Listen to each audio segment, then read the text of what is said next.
Nazarites in the building. Shalom, shalom, shalom.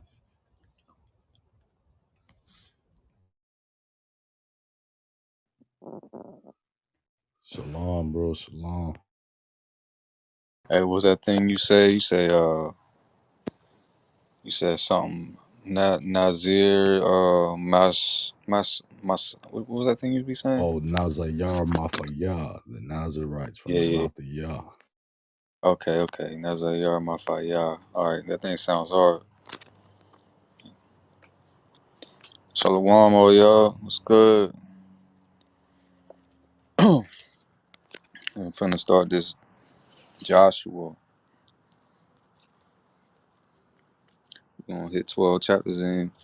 Get started earlier today. Face. Shalom. All right, we got a decent amount of people in here. We can just we can just get to it. If it's only be me and you reading, we can just take 6 chapters each. All right, let's see. All right, we're gonna hit Joshua 1. It happened after the death of Moshe, servant of Yahweh, that Yahweh said to Joshua, son of Nun, Moshe's attendant, saying, Moshe, my servant, has died. Now arise, cross this Jordan, you and this entire people, to the land that I give to them, to the children of Yashua. Every place upon which the sole of your foot will tread, I have given to you, as I spoke to Moshe. From the desert and this Lebanon unto the great river, the river Euphrates, all the land of the Hittites until the great sea, toward the setting of the sun, will be your boundary. No man will stand up to you all the days of your life. As I was with Moshe, so will I be with you. I will not release you, nor will I forsake you. Be strong and courageous, for it is you who will cause this people to inherit the land that I have sworn to their fathers to give them. Only be very strong and courageous to observe to do according to the entire Torah that Moshe my servant has commanded you. Do not deviate from it to the right or to the left, in order that you may succeed wherever you will go. This book of the Torah shall not depart from your mouth. Rather, you should contemplate it day and night, in order that you observe to do according to all that is written in it. For then you will make your way successful, and then you will act wisely. Behold, I have commanded you. Be strong and courageous. Do not fear and do not lose resolve, for Yahweh your Elohim is with you wherever you will go. Never lied. Shalom, Devanai, or Devanya, however you say it. Divine Shalom, brothers. Devanya. All right, yeah, we got 3 up here. We can do 4 each. I'll do 1 to 4. We can split it up. All right, verse 10. Joshua then ordered the marshals of the people, saying, circulate in the midst of the camp and command the people, saying, prepare provisions for yourselves, because in another 3 days you will be crossing this Jordan to come to take the possession of the land that Yahweh your Elohim has given you to inherit it. To the Reubenite, to the Gadite, and to the half the tribe of Manasseh, Joshua spoke, saying, remember the matter that Moshe, servant of Yahweh, commanded you, saying, Yahweh your Elohim gives you rest, and he will give you this land. Your wives, your children, and your cattle will settle in the land that Moshe had given you across the Jordan. Then you, all the mighty warriors, will cross over armed before your brothers and help them, until Yahweh gives your brothers rest, like you, and they too take possession of the land that Yahweh your Elohim gives them. Then you will return to the land of your inheritance and possess it, that which Moshe, servant of Yahweh, gave you across the Jordan, toward the rising of the sun. They answered Joshua, saying, all that you have commanded us we will do, and wherever you will send us we will go.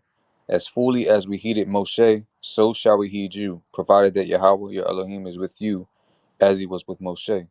Any man who will rebel against your utterance, or will not listen to your words, and whatever you may command him, will be put to death. Only be strong and courageous. And that takes us back to Deuteronomy 18, where they were saying, the prophet risen up, if they do not hearken to him, they'll be it'll be required of them. And people don't, you know, get that part. They think it's about somebody else. All right, chapter 2. Shalom, Deborah, Hazel, Michael, all y'all, Isaac, Judah, Faith. Joshua, son of Nun, dispatched 2 men, spies from Shittim, secretly saying, Go observe the land in Jericho. So they went and arrived at the house of a woman innkeeper whose name was Rahab, and slept there. It was told to the king of Jericho, saying, Behold, men have come here this night from the children of Yasharal to spy out the land.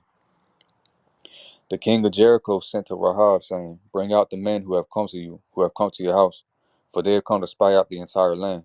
The woman had taken the two men and had hidden them. She said, It is true, the men did come to me, but I do not know from where they are. When the city gate was about to close at dark, the men went out. I do not know where the men went. Pursue them quickly, for you can overtake them. But she had brought them up to the roof and hidden them in the stalks of flax that had been arranged for her on the roof. So the men pursued them in the direction of the Jordan to the crossings, and they closed the gate soon after the pursuers had gone out after them. They had not yet gone to sleep when she came up to them on the roof. She said to the men, I know that Yahweh has given you the land, and that fear of you has fallen upon us, and all the inhabitants of the land have melted because of you. For we have heard how Yahweh dried up the waters of the Sea of Reeds for you when you went forth from Egypt, and what you did to the two kings of the Amorites who were across the Jordan, to Sihon and to Og, whom you utterly destroyed. We heard, and our hearts melted. No spirit remained in any man because of you. For Yahweh your Elohim, He is Elohim in the heavens above and on the earth below. Now I beseech you, swear to me by Yahweh, since I have done kindness with you, that you too will do kindness with my father's household, and give me a trustworthy countersign, that you will keep alive my father, my mother, my brothers, and my sisters, and all that is theirs, and that you will save our souls from death. Then the men said to her, Our souls will die instead of yours, if you do not relate this discussion of ours. And it will be when Yahweh gives us the land, that we will do kindness and truth with you. She lowered them by the rope through the window, for her house was in a wall of the fortification, and she lived in the fortification. She said to them, Go to the mountain, lest the pursuers encounter you. Conceal yourselves there for 3 days, until the pursuers turn back. Then you may continue on your way. I just want to, it's a common thing I've noticed about 3 days a bunch of times. Like Israel will be rise up after 3 days. I've seen it in several places. Ah, You got some notes about that? yeah, I'm we pretty can sure. get into that later. Yeah, the third day. All right, all right, all right. Verse 17. The men said to her, We are absolved from this oath of yours, which you made us swear, unless, behold, when we come into the land, you shall tie this cord of scarlet thread in the window through which you lowered us, and your father and your mother and your brothers and your father's entire household you shall bring into you into the house. Then it shall be that anyone who leaves the doors of your house for the outside, his blood will be on his head, and we will be absolved. But regarding anyone who will be with you inside the house, his blood will be on our head, if a hand will be laid upon him. But if you relate this discussion of ours, we will be absolved of your oath that you have made us swear. She said, As you say, so it is. She sent them forth, and they went, and she tied the cord of scarlet thread in the window. They went and arrived at the mountain and stayed there 3 days until the pursuers turned back. The pursuers searched along the entire way, but they did not find them. The two men then returned and descended from the mountain. They crossed the Jordan and came to Jordan to Joshua, son of Nun, and told him all that had happened to them. They said to Joshua, Yahweh has given the land into our hands, and all the inhabitants of the land have even melted because of us. Chapter 3. Joshua arose early in the morning, and they journeyed from Shittim and arrived at the Jordan, he and all the children of Yasharal, and they lodged there before they crossed.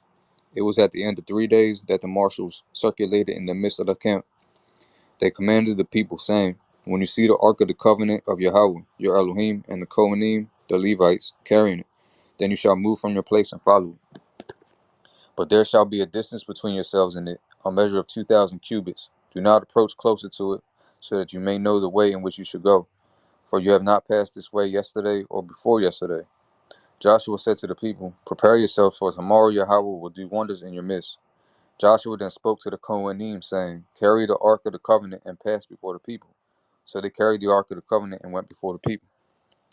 Yahweh said to Joshua, This day I will begin to exalt you in the eyes of all of Yasharal, that they may know that just as I was with Moshe, so will I be with you. You shall command the Kohanim bearers of the Ark of the Covenant, saying, when you come to the edge of waters of Jordan, you shall stand in the Jordan. Joshua said to the children of Yasharal, come here and hear the words of Yahweh your Elohim. Joshua said, through this you will know that the living Elohim is in your midst, and he will surely drive away from before you the Canaanite and the Hittite, and the Hivite, and the Perizzite, and the Girgashite, and the Amorite, and the Jebusite. Behold, the ark of the covenant of the master of all the earth is passing before you in the Jordan. Now take for yourselves 12 men from the tribes of Yasharal, 1 man for each tribe. It shall happen, just as the soles of the feet of the Kohanim, the bearers of the ark of Yahweh, master of the entire earth, rest in the waters of the Jordan, the waters of the Jordan will be cut off, the waters that descend from upstream, and they will stand as one column. It happened when the people moved from their tents to cross the Jordan, and the Kohanim, the bearers of the ark of the covenant, were in front of the people. When the bearers of the ark arrived at the Jordan, and the feet of the Kohanim, the bearers of the ark, were immersed in the edge of the water, and the Jordan was overflowing all its banks all the days of the harvest season. The waters descending from upstream stood still, and they rose up in one column. Very far from Adam, or Adam, the city that is near Zarethan, and the water that descends to the sea of the plain, the Dead Sea, ceased and was cut off, and the people crossed opposite Jericho. The Kohanim, the bearers of the ark of the covenant of Yahweh, stood firmly on dry ground, in the middle of the Jordan. All Yasharal crossing on dry ground until the entire nation finished crossing the Jordan. Chapter 4. It happened when the entire nation had finished crossing the Jordan, Yahweh spoke to Joshua, saying, take for yourself 12 men from the people, 1 man from each tribe, and command them, saying, carry for yourselves here, from the middle of the Jordan, from the station of the feet of the Kohanim, making ready 12 stones, and bring them across with you, and set them in the lodging place where you will spend the night. Joshua summoned the 12 men from whom he had prepared, from the children of Yasharal, 1 man from each tribe. And Joshua said to them, pass before the ark of Yahweh your Elohim into the middle of the Jordan, and each of you lift for yourselves 1 stone upon his shoulder, corresponding to the number of the tribes of the children of Yasharal, so that this will be a sign in your midst. When your children ask tomorrow, saying, of what significance are these stones to you? You shall tell them, they signify that the waters of the Jordan were cut off before the ark of the covenant of Yahweh. When it crossed the Jordan, the waters of the Jordan were cut off. And these stones shall remain a remembrance for the children of Yasharal forever. The children of Yasharal did so as Joshua commanded. They carried 12 stones from the Jordan, as Yahweh had told Joshua, corresponding to the numbers of the tribes of the children of Yasharal, and brought them across with them to the lodging place and set them there.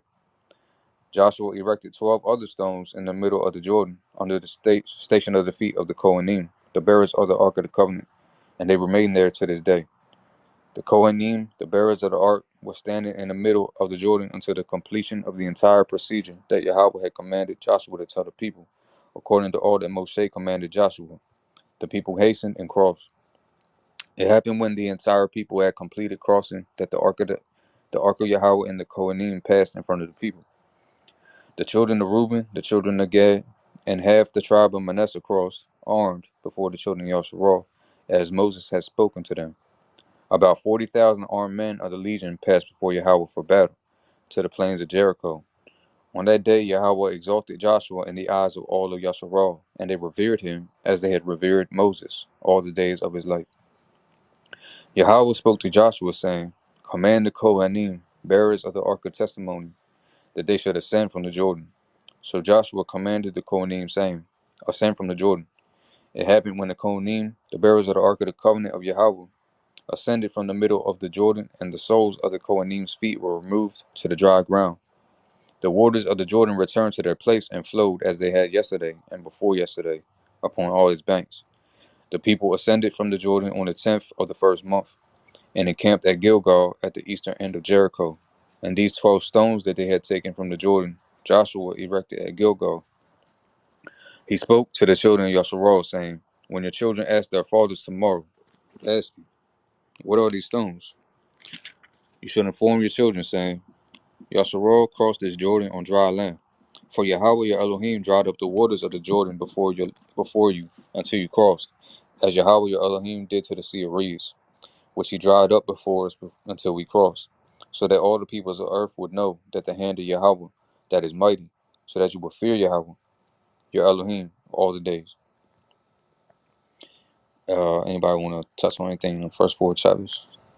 There was a lot in there. So the 3 days, and then also the following the ark, like 2,000 distances behind it, and all these things. So like, The I'm gonna try my best real quick. Yeah, I'm gonna try to start off a little bit, and then like please expound upon it. Like, okay, because pretty much everybody in here, I know for a fact they read the Torah, so it'll make sense. So the 3 days is like the like Hosea 6:1 through 3, like, come and let us return to Yah. So that's like after the beginning, or better sheet, like the first book, you have Shema, like the names, like being, like, okay. And then you have Vayikra, which is like the calling. And then you have like Bamidbar, the wilderness. Then you have Devarim, which is like when they finally coming into like understanding what they need to do, and then they go into the land. Right here we're reading in Joshua. So like the first day is like awakening back to like, okay, we need to like pay attention to the Most High, and like, He's calling you to be Israel again. Like, okay.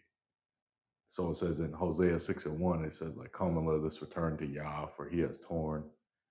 And he shall heal us. He shall bind us up. From the 2 days, he shall revive us. And on the third day, we will live before him.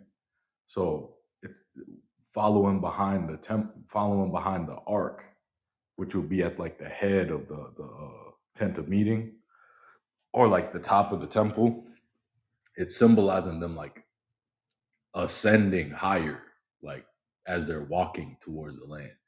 So like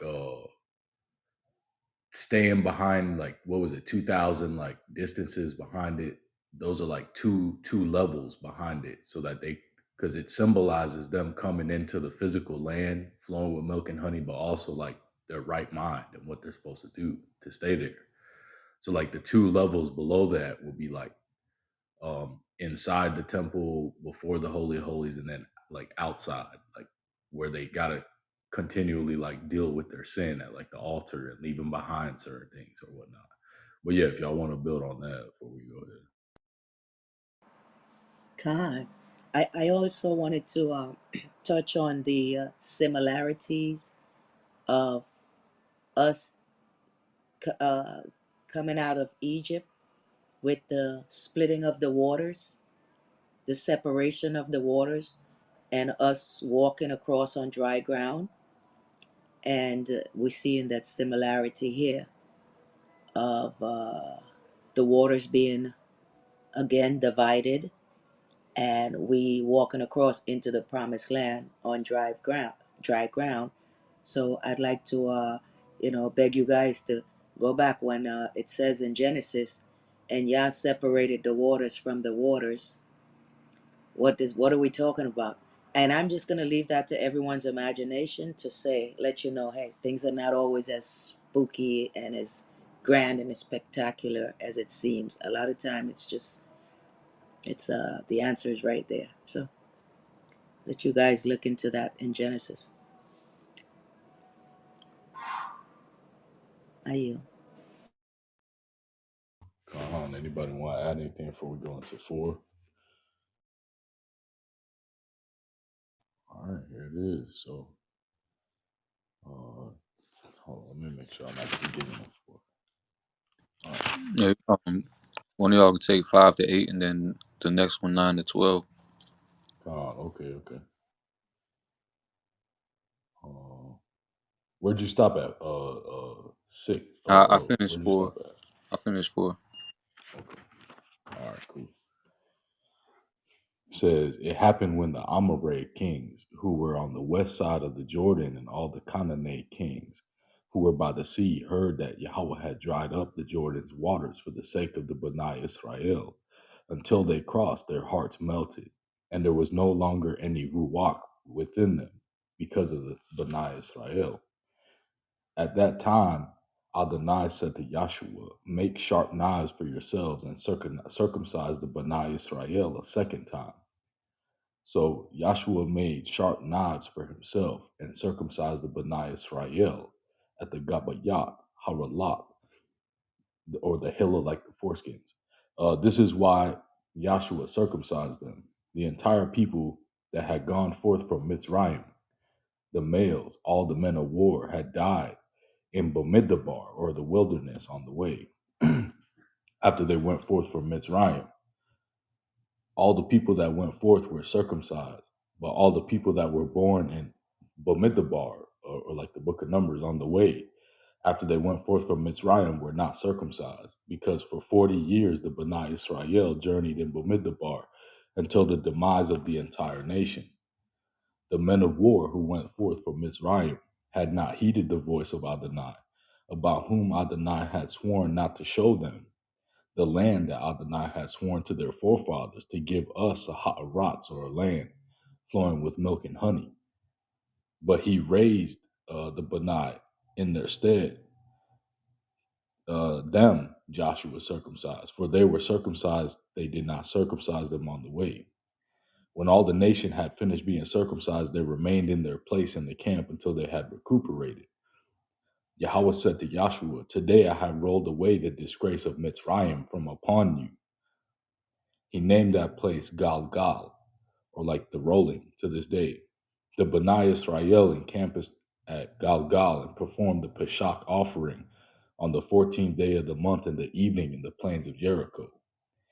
They ate from the grain of the ha'aratz on the day of the Pesach offering, unleavened bread and roasted grain on this very day. The manna was depleted the following day when they ate from the grain of the ha'aratz. There was no longer any manna for the Bnai Israel. They ate of the grain of the land of Canaan in that year. It happened when Joshua was in Jericho that he raised his eyes and saw, and behold, a man was standing opposite him with his sword drawn in his hand. And Joshua said to him, are you with us or with our enemies? He said, no, for I am the commander of Yahweh's legion. Now I have said, come. Joshua fell before him to the ground and prostrated himself and said to him, what does my Adonai say to his servant? The commander of Yahweh's legion said to Joshua, remove your shoe from upon your foot, for the place to which you stand is Kadesh, or set apart, holy. And Joshua did so. Jericho was completely sealed before the Bnai Israel. No one left and no one entered. Yahweh said to Joshua, see, I have delivered into your hand Jericho and its king, the mighty warriors. You shall go around the city, all the men of war, and circle in the city one time. Thus you shall do for a period of 6 days. And the 7 Kahanim, or the priests, shall carry 7 ram shofars before the ark. On the 7th day you shall go around the city 7 times. And the Kahanim blew with the shofar. It shall be upon an extended blast with the ram's horn when you hear the sound of the shofar, that all the people shall cry out with great cry, and the wall of the city will drop down in its place, and the people shall advance, each man straight ahead. Joshua son of Nun summoned the Kahanim and said to them, carry the ark of the covenant, and 7 Kahanim shall carry 7 ram shofars before the ark of Yahweh. So that's interesting right there real quick, because like he wanted them on the 7th day. It would be like a extra loud, prolonged sound of the people crying out, because it's the Shabbat. So like even the women and the children that wouldn't be going to like invade, their cries would be heard like a mighty legion. All right, so it says, Joshua son of Nun summoned the Kahanim and said to them, carry the ark of the covenant. 7 Kahanim shall carry 7 ram shofars before the ark of Yahweh. He said to the people, advance and go around the city. Let the armed troop pass before the ark of Yahweh. It happened as soon as Yahweh spoke to the people The 7 Kohanim carrying 7 ram shofars before the ark of Yahweh advanced and blew the shofars. And the ark of the covenant of Yahweh went after them. So it's like the Malak that was there of Yahweh's like legion, he was like leading them in, which is like it's because Yahweh told him to do it. And then like Yahweh's also behind us, like protecting us. The armed troop went before the Kohanim who blew the shofars, and the rear guard went after the ark, walking and blowing the shofars. Yahshua commanded the people, saying, "You shall not cry out, and you shall not let your voice be heard, nor shall any word issue from your mouth until the day I tell you to cry out. Then you shall cry out." He had the ark of Yahweh go around the city and circle in one time. Then they came back to the camp and lodged in the camp. Yahshua arose early the next morning. The Kohanim carried the ark of Yahweh, and 7 Kohanim carrying the 7 ram shofars. And the armed troop went before them, and the rear guard went in after the ark of Yahweh, walking and blowing with the shofars. They went around the city one time on the second day, and they returned to the camp. This they did for a period of 6 days. It happened on the 7th day. They arose early at daybreak, and they went around the city in the same manner 7 times. Only on that day they went around the city 7 times. It happened on the 7th time.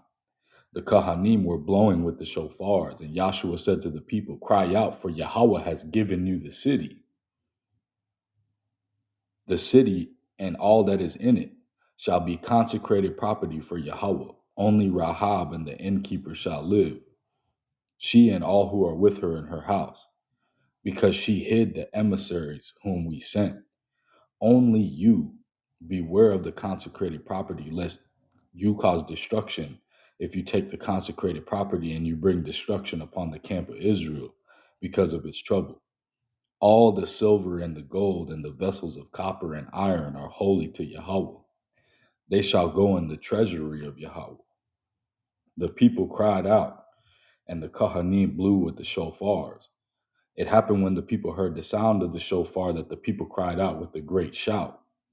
The wall fell in its place, and the people went up to the city, each man straight ahead, and they conquered it. They destroyed everything that was in the city, man and woman, youth and elder, ox and sheep and ass, by the edge of the sword. To the 2 men that had spied out of the country, Yahshua said, "Go to the house of the woman, the innkeeper, and bring forth from there the woman and all that is hers, as you swore to her." So they entered, the youthful ones, the spies, and they brought out Rahab and her father, mother, brothers, and all that was hers. And they brought out all her families and placed them outside the camp of Israel. They burned down the city in fire, everything that was in it. Only the silver and the gold and the vessels of copper and iron, they gave it to the treasury of the house of Yahweh. But Rahab, the innkeeper, and her father's household and all that was hers, Joshua allowed to live. She dwelled in the midst of Israel until this day, because she hid the messengers that Yahshua had sent to spy out Jericho. Yahshua adjured the people at that time, saying, "Cursed before Yahweh be the man who rises up and rebuilds this city, Jericho. With his oldest child he will lay its foundation, and with his youngest he will set up its gates." Yahweh was with Yahshua, and his renown was spread through the entire land. The Bnai Israel trespassed against the consecrated property. Achan, son of Carmi, son of Zabadai, son of Zerah, and the tribe of Yahudah, took the consecrated property, and the wrath of Adonai flared against the Bnai Israel. Yahshua sent men from Jericho to Ai, which is near Bath Avan, east of Bayat Al, and spoke to them, saying, "Go up and spy out the Arats." The men went up and spied out Ai. They returned to Yahshua and said to him, "The entire people need not go up. About 2,000 or 3,000 men should go up and smite Ai. Do not weary the entire nation there, because they are few." About 3,000 men of the people went up there, but they fled before the men of Ai. The men of Ai struck down about 36 of them, And they pursued them in the front of the gate until the Shabarayim, and smote them on the downward slope. The people's heart melted and became like water. Joshua tore his garments and fell on his face to the ground before the ark of Yahweh until evening, he and the elders of Israel, and they placed dirt upon their heads. Joshua said, Alas, my Adonai, Yahweh Elohim, why did you bring this people across the Jordan to deliver us to the hand of the Amorite, to make us perish? If only we had been content to dwell on the other side of the Jordan. If you please, my Adonai, what shall I say now that Israel has turned back the neck before its enemies? The Canaanite and the inhabitants of the Arats will hear and will surround us and cut off our name from the Arats. What will you do for your great name?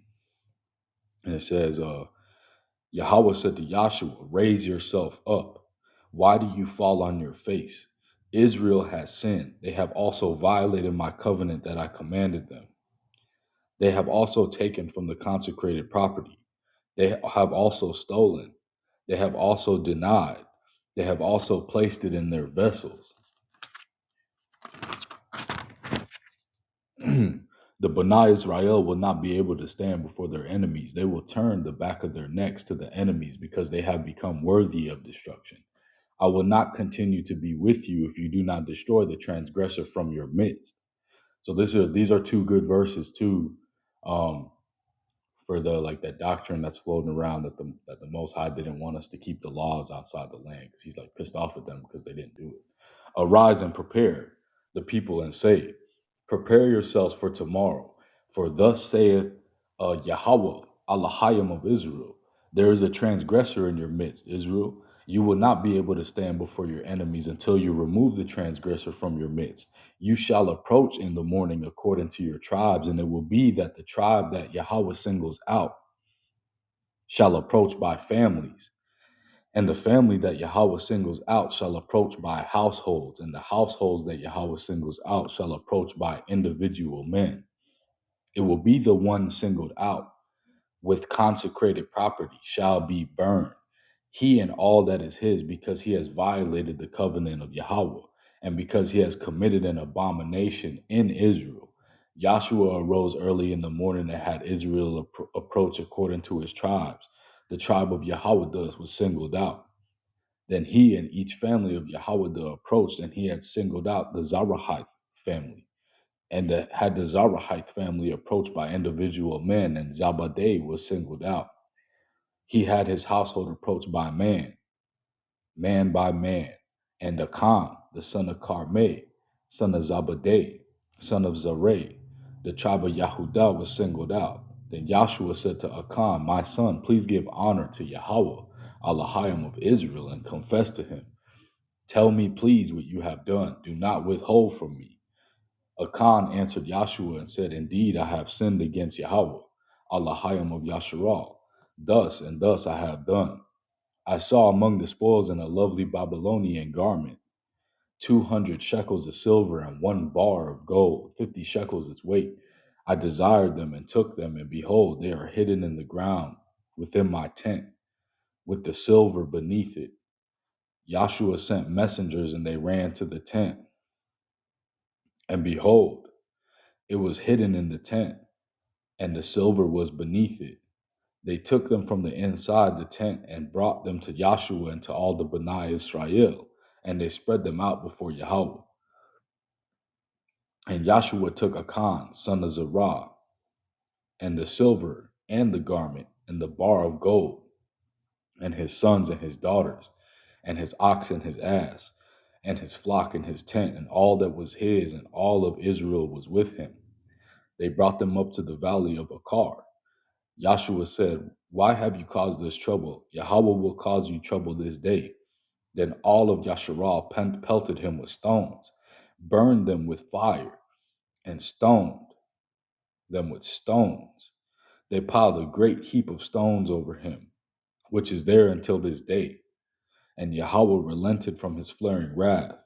Therefore he called the name of that place the Valley of Achar, or the troubling, until this day. All right, that's it.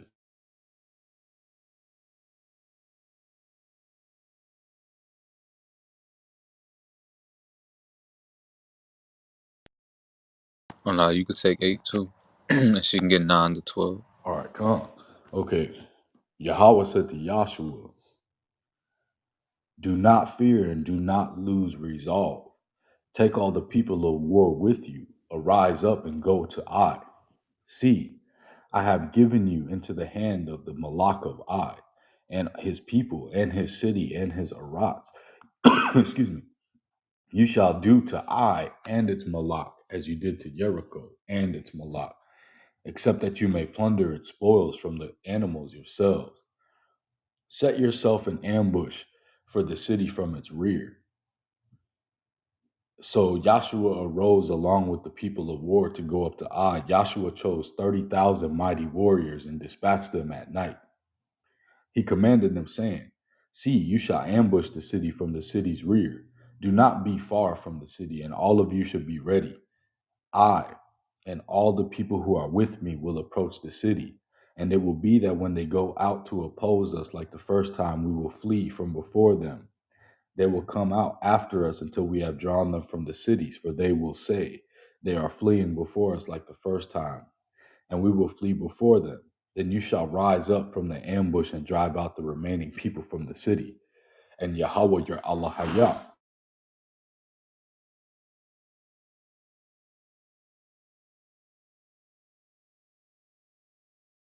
my bad, kids and stuff.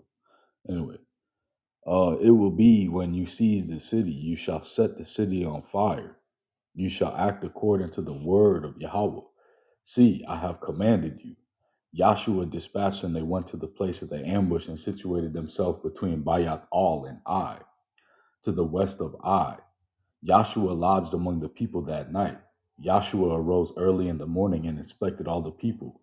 There he ascended with the elders of Israel before the people of Ai. All the people of war who were with him ascended and approached and arrived before the city. They were encamped north of Ai, and the valley was between them and Ai. He took about 5,000 men and set them to lie in the ambush between Bayat Al and Ai, to the west of Ai. The people readied the entire camp, which was to the north of the city, and the ambush party to the west. That night Joshua went into the midst of the valley. And it was as soon as the king of Ai saw this, the men of the city hastened and rode early and went out to oppose Israel in battle, he and all his people, at the appointed time before the plain. He did not know that an ambush awaited him behind the city. Joshua and all of Yasharal were beaten before them, and they fled toward the wilderness. All the people remaining in Ai were mustered to pursue them. They pursued Joshua and were drawn from the city. Not a man remained in Ai and Bayat Al who did not go forth after Yasharal. They left the city exposed and pursued Israel.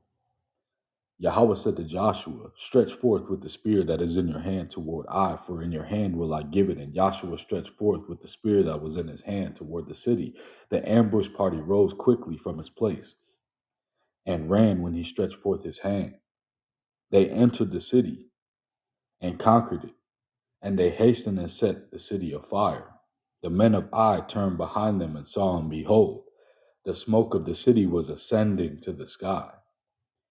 They did not have the strength to flee this way or that way. Then the people who had fled to the wilderness turned upon the pursuit. When Joshua and Israel saw that the ambush party had conquered the city and the smoke of the city was ascending, they turned back and struck the men of Ai. The ambush party went toward them from the city. So it was that they were in the midst of the Israelite forces, some on this side and some on that.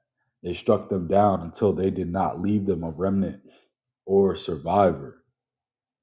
They captured the king of Ai alive and brought him to Joshua.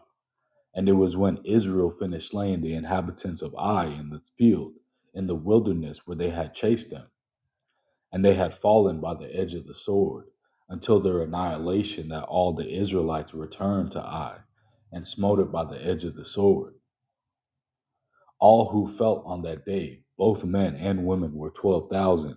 All the people of Ai. Joshua did not withdraw his hand that he had stretched out with the spear until he had destroyed all the inhabitants of Ai. Only the animals and the booty of what the city of Israel took as spoils for themselves. According to the word of Adonai which he had commanded Joshua, Joshua burned Ai and made it a mound forever, a wasteland until this day. He hanged the Malak of Ai on the gallows until the time of evening. When the sun went down, Joshua commanded, and they lowered his corpse from the gallows. They threw it down at the entrance to the city gates and piled a great heap of stones on him until this day. Then Joshua built an altar to Yahweh. No, it says Joshua built, hold on, what does it say? And Joshua built an altar to Yahweh Allahayim of Yasharal on Mount Abal, as Moshe, the servant of Yahweh, had commanded the Bnei Israel, as it is written in the Sefer, or the book of the Tarawah of Moses, an altar whole of stones upon which no one had lifted up iron. And they brought elevation offerings to Yahweh upon it, and they slaughtered the peace offerings. He inscribed it there on the stones, a repetition of the Tarawah of Moshe. And he wrote before the Bnei Israel and Israel, and all its elders and officers and its Shaphatim, or the judges, stood on its side. And the ark of the opposite of the Kohanim, the Levites, the bearers of the arks, the covenant of Yahweh, proselyte and native alike, half of them on the slope of Mount Gerizim, and half of them on the slope of Mount Abal, as Moshe, the servant of Yahweh, had commanded, to first Barakah, the people of Yasharal. After that, he read all the words of the Tarawah, the blessing and the curse, according to all that is written in the book of the Tarawah. There was not a word of all that Moshe commanded Yahshua did not read to the entire congregation of Yasharal, the women and the children and the converts that walked among them.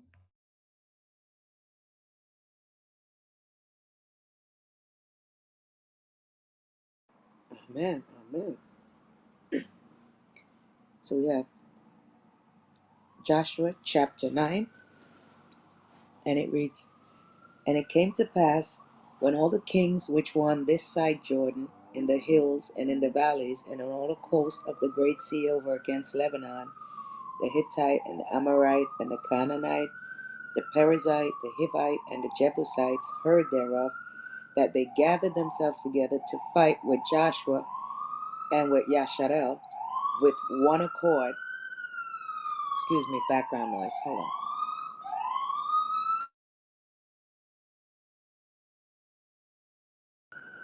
That's New York City background noise. And when the inhabitants of Gibeon heard what Joshua had done unto Jericho and unto Ai, they did work wilily and went and made as if they had been ambassadors, and took old sacks upon their asses, and wine bottles old and rent and bound up, the old shoes, the old shoes, and clouted upon their feet, and old garments upon them, and all the bread of their provision was dry and moldy. And they went to Joshua unto the camp at Gilgal. This is where Joshua's going to mess up. And said unto him and to the men of Yasharel, We be come from a far country. Now make ye a league with us, right? Make ye a covenant with us. And the men of Yasharel said unto the Hivites, Peradventure ye dwell among us, and how shall we make a covenant with you, a league with you? And they said unto Joshua, We are thy servants. And Joshua said unto them, Who are ye? And from whence come ye? Here's the lie. And they said unto him, From a very far country, thy servants are come because of the name of Yahweh thy Elohim. We have heard the fame of him and all that he did in Egypt, and all that he did to the two kings of the Amorites that were beyond Jordan, to Sihon king of Heshbon, to Og king of Bashan, which was at Ashtaroth. Uh-oh, I thought they're saying Ashtaroth is America. All right, that's for another subject. Wherefore our elders and all the inhabitants of our country spake to us, saying, take victuals with you for the journey, and go to meet them, and say unto them, We are your servants. Therefore now make ye a league with us. This our bread we took hot for our provision out of our houses on the day we came forth to go unto you. But now, behold, it is dry and it is moldy. Lies.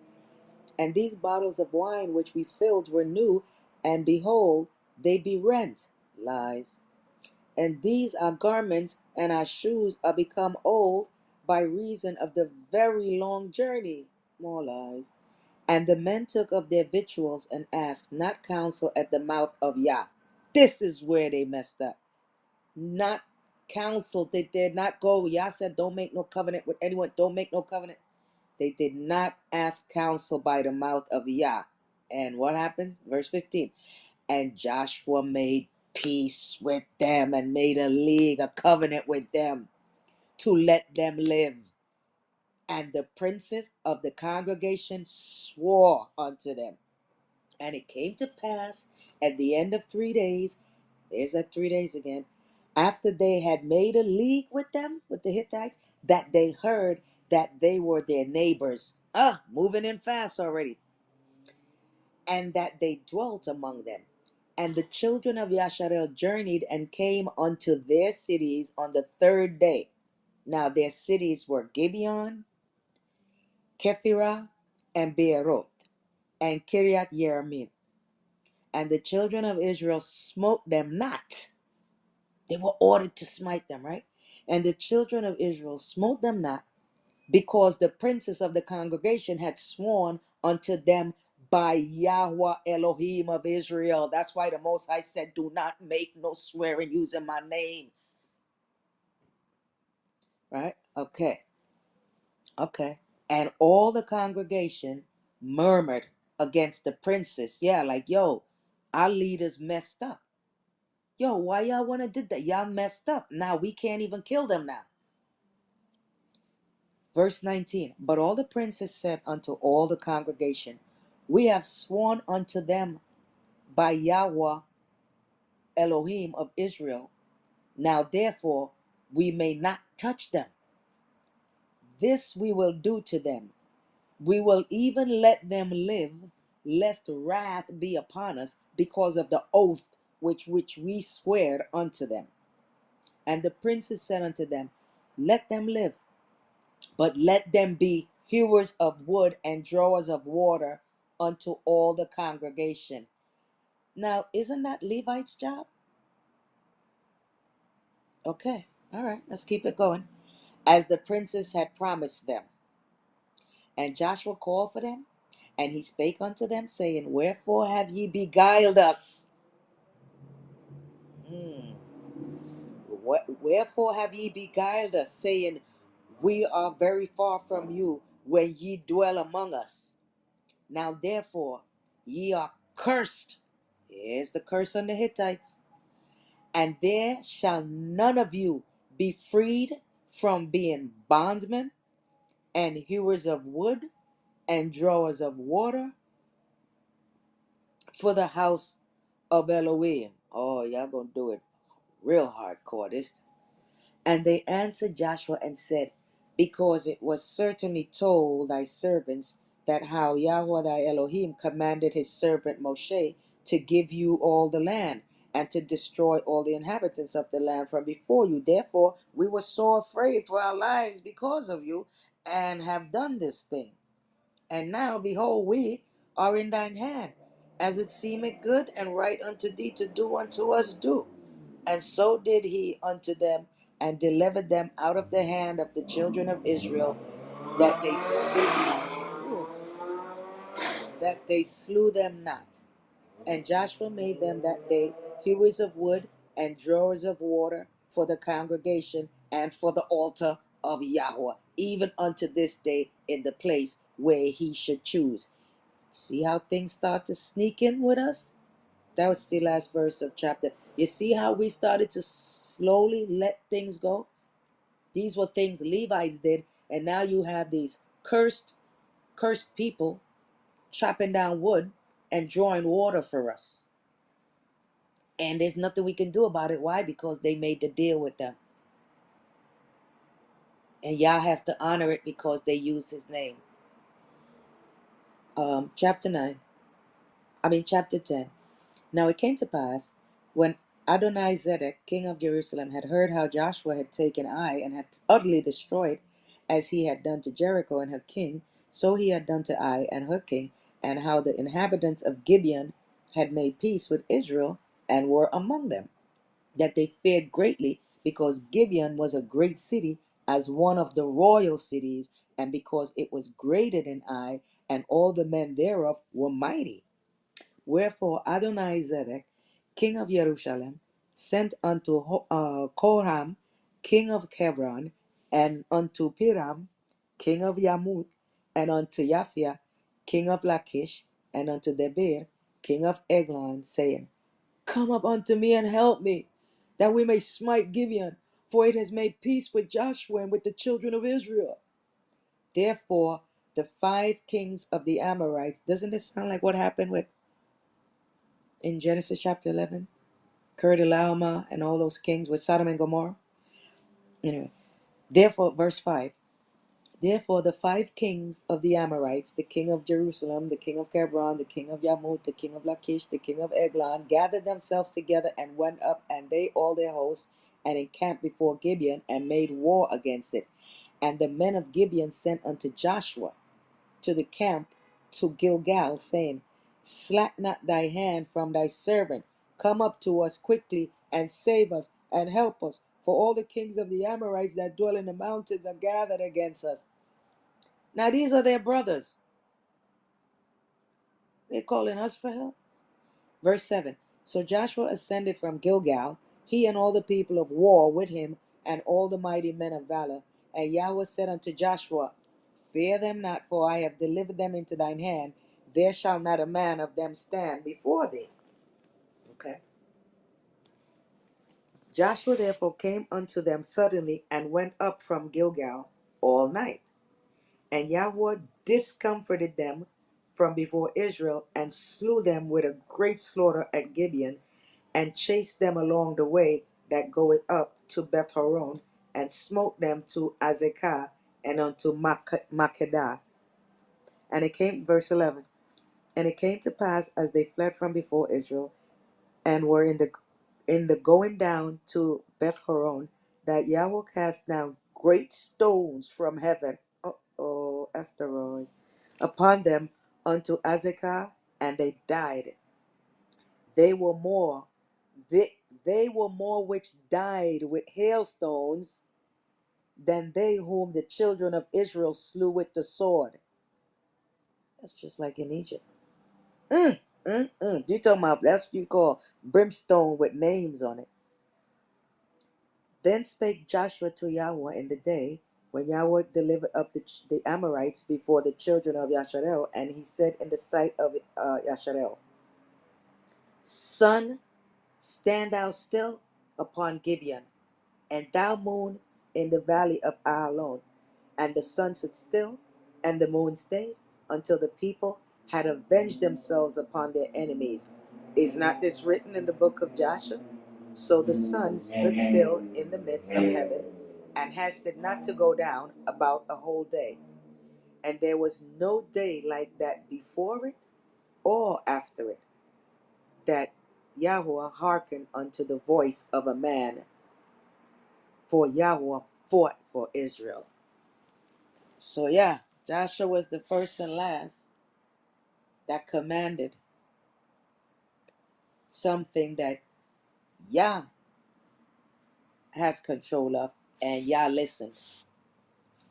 First and last. Okay, chapter 10, right?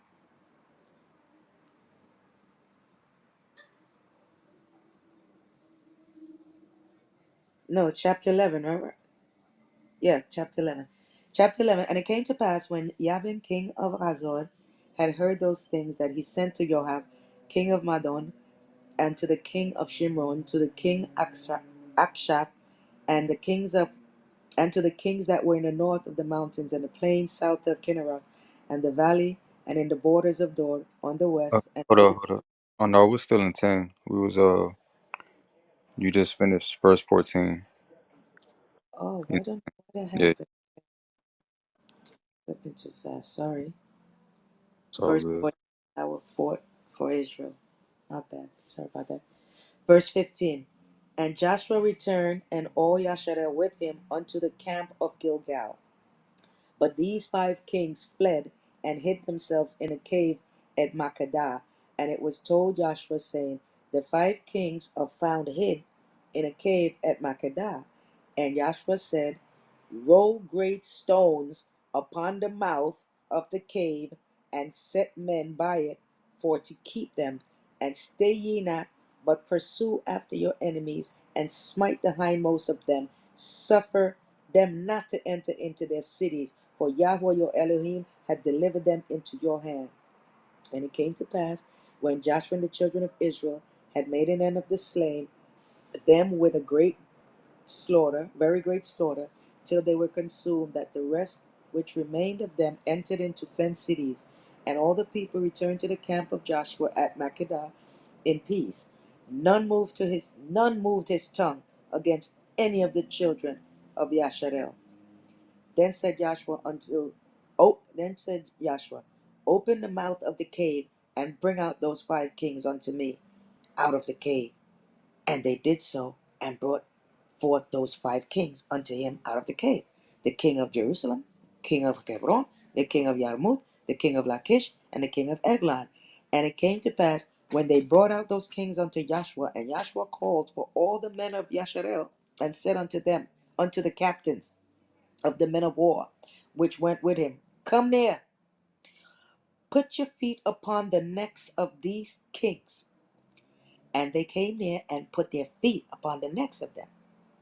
And Joshua said unto them, fear not, nor be dismayed. Be strong and of good courage. For thus shall Yahweh do to all your enemies against whom ye fight. That's what he's called encouragement right there. And afterward Joshua smote them, and slew them, and hanged them on 5 trees. And they were hanging upon the trees until the evening. And it came to pass at the time of the going down of the sun, that Joshua commanded, and they took them down off the trees, and cast them into the cave wherein they had been hid, and laid great stones in the cave's mouth, which remain until this very day. Oh, they got a JC burial. Aw. And that day Joshua took Makkedah, and smote it with the edge of the sword, and the king thereof he utterly destroyed them, and all the souls that were therein. He let none remain. And he did to the king of Makkedah as he did unto the king of Jericho.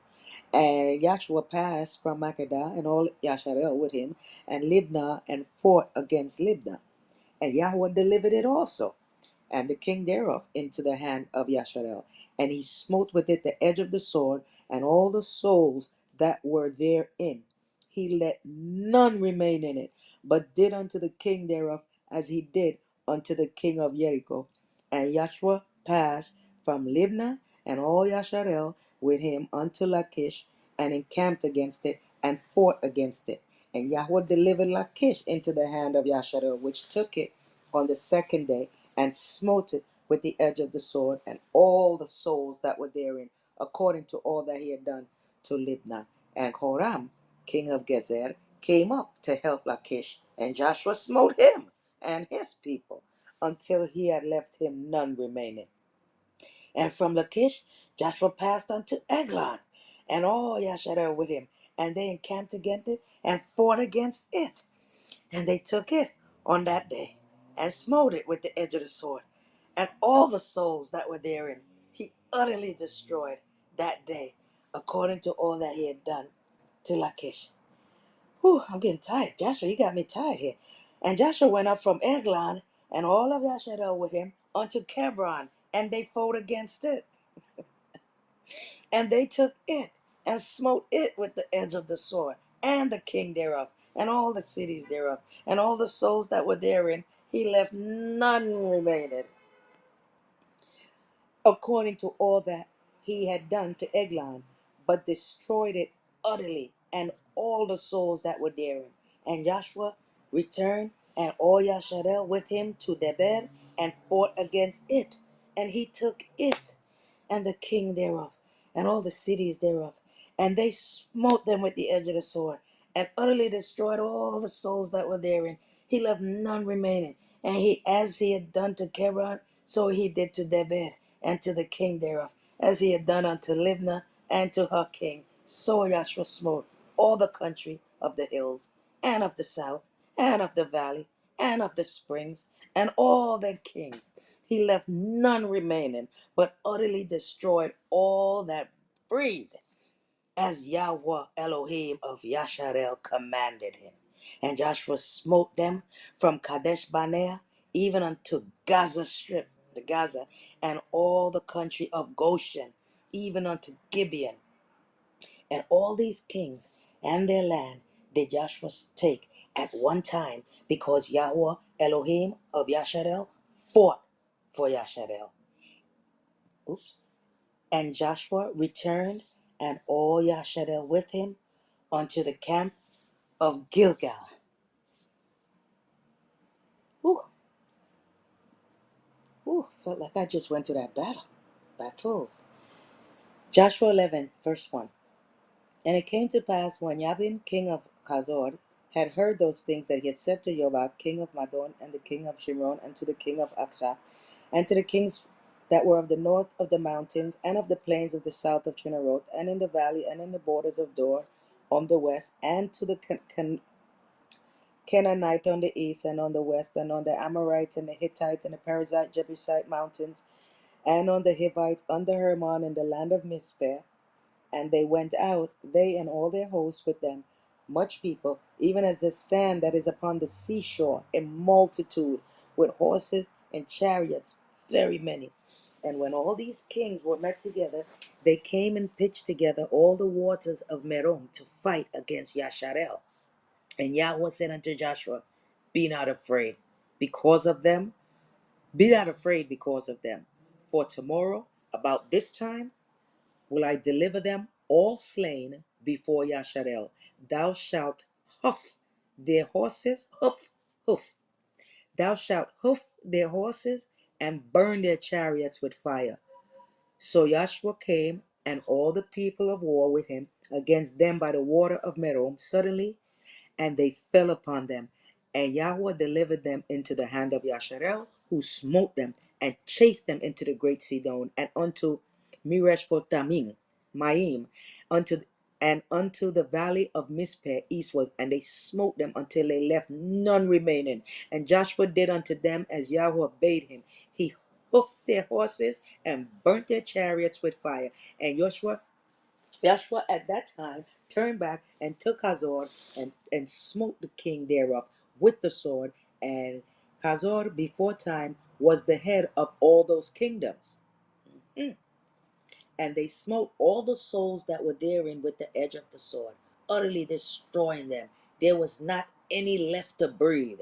And he burnt Hazor with fire. And all the cities of those kings, and all the kings of them, did Joshua take and smote them with the edge of the sword. And he utterly destroyed them, as Moses the servant of Yahweh commanded.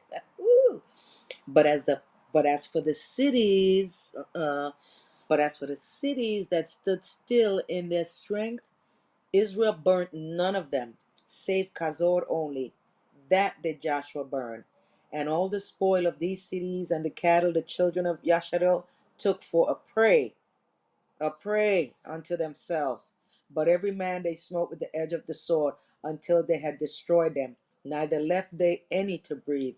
And the Yahweh commanded Moshe his servant, so did Moshe. So did Moses command verse 15. As Yahweh commanded Moshe his servant, so did Moshe command Joshua, and so did Joshua, and he left nothing undone of all that Yahweh commanded Moshe. So Joshua took all that land, the hills, and all the south country, and all the land of Goshen, and the valley, and the plain, and the mountain of Yasharel, and the valley of the same, even from the Mount Halak that goeth up to Seir, even unto Baal Gad in the valley of Lebanon, on the Mount Hermon, and on their kings he took and smote them and slew them. Joshua made war a long time with all those kings. There was not a city that made peace with the children of Yasharel, save the Hivites, the inhabitants of Gibeon. All other they took in battle.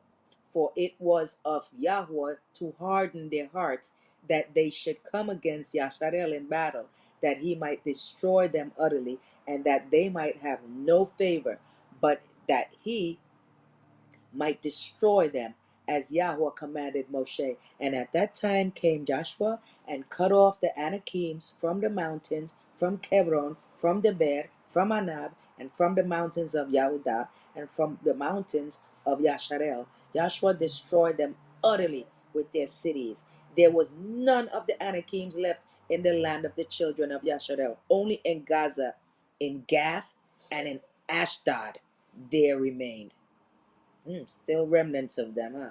So Joshua took the whole land according to all that Yahweh said unto Moshe, and Joshua gave it for an inheritance unto the children according to their divisions by their tribes, and the land rested from war.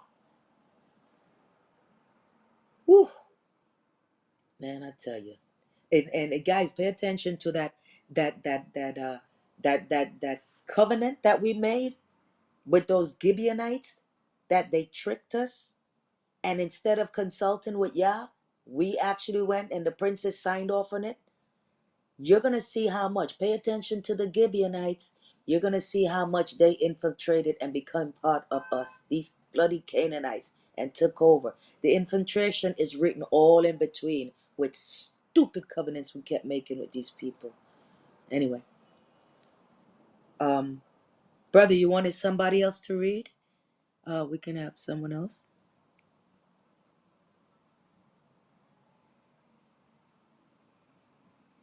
So, Yeah, some reasons not let me invite people up. It's like it's keeping them down. oh wow. Hmm. I'll take 12 though.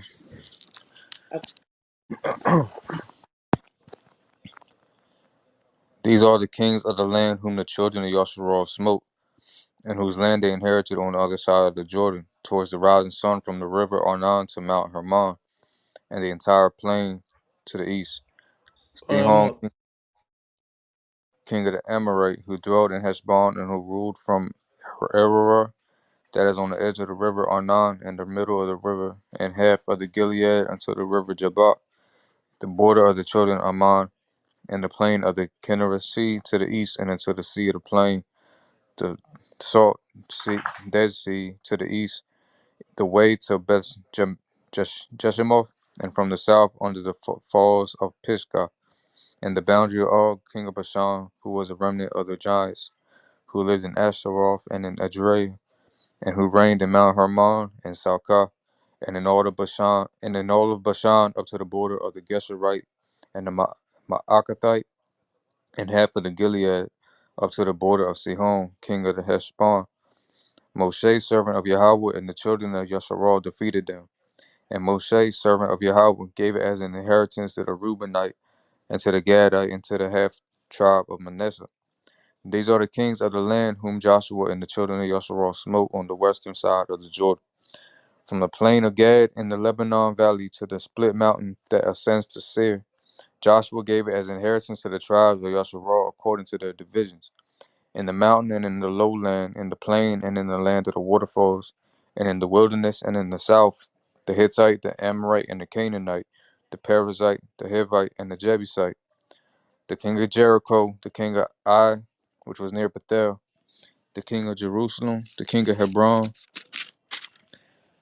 the king of Jarmuth, the king of Lachish, the king of Eglon, the king of Gezer, the king of Debir, the king of Geder, the king of Homah, the king of Arad, the king of Libnah, the king of Adullam, the king of Makeda, the king of Bethel, the king of Tapua, the king of Hefer, the king of Ephek, the king of the Sharon, the king of Madon, the king of Hazor, the king of Shimron Meron, the king of Akshaph, the king of Tanakh, the king of Megiddo, the king of Kadesh, the king of Jokneam in the Carmel, the king of Dur, of the district of Dur, the king of Goyim in the Gilgal, the king of Tirzah, all the kings, 31. Man, they took out 31 kings.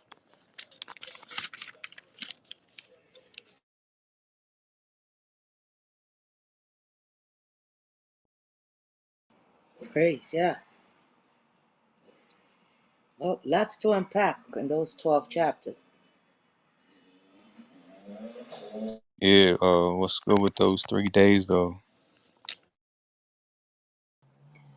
It's a theme. It's a theme that always in the third day, right? The third day. Within that third day is when, uh, that saving. Just like I've said it before. I don't want to get into now, but the first Adam was born on the third day, according to Genesis 1 and Genesis 2, and matching it with Genesis 1, right? So the Lord was created there on the third day, right? She means Lord of. Right? So there's always a rising going up every time we happen on that the third day. So a day sometimes represent a week, sometimes a day represent a month, sometimes a day represent a year. In Yah's case, sometimes it could represent 1,000 years, right? When he told them, Adam and Eve, you shall die this day. Nobody made it past 1,000 years. They got close, but nobody made it past 1,000 years. So if you look at it in this sense now, how many years has it been since uh they took us over in Jerusalem? When you think about it, and took over our city and all that, let's even use their numbers. Let's even say, okay, starting with the year zero, when they introduced their whole Mashiach, whatever. We're past 2,000 years now. So technically we are in the third day. So that's a famous theme always, and when you would see it throughout, it's, yeah, we're in the third day.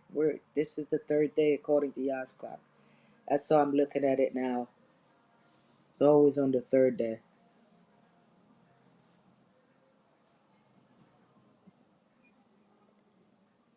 Yes, always the Savior gonna arise on the third day. And that's where they get that theme from, to stick it in the New Testament.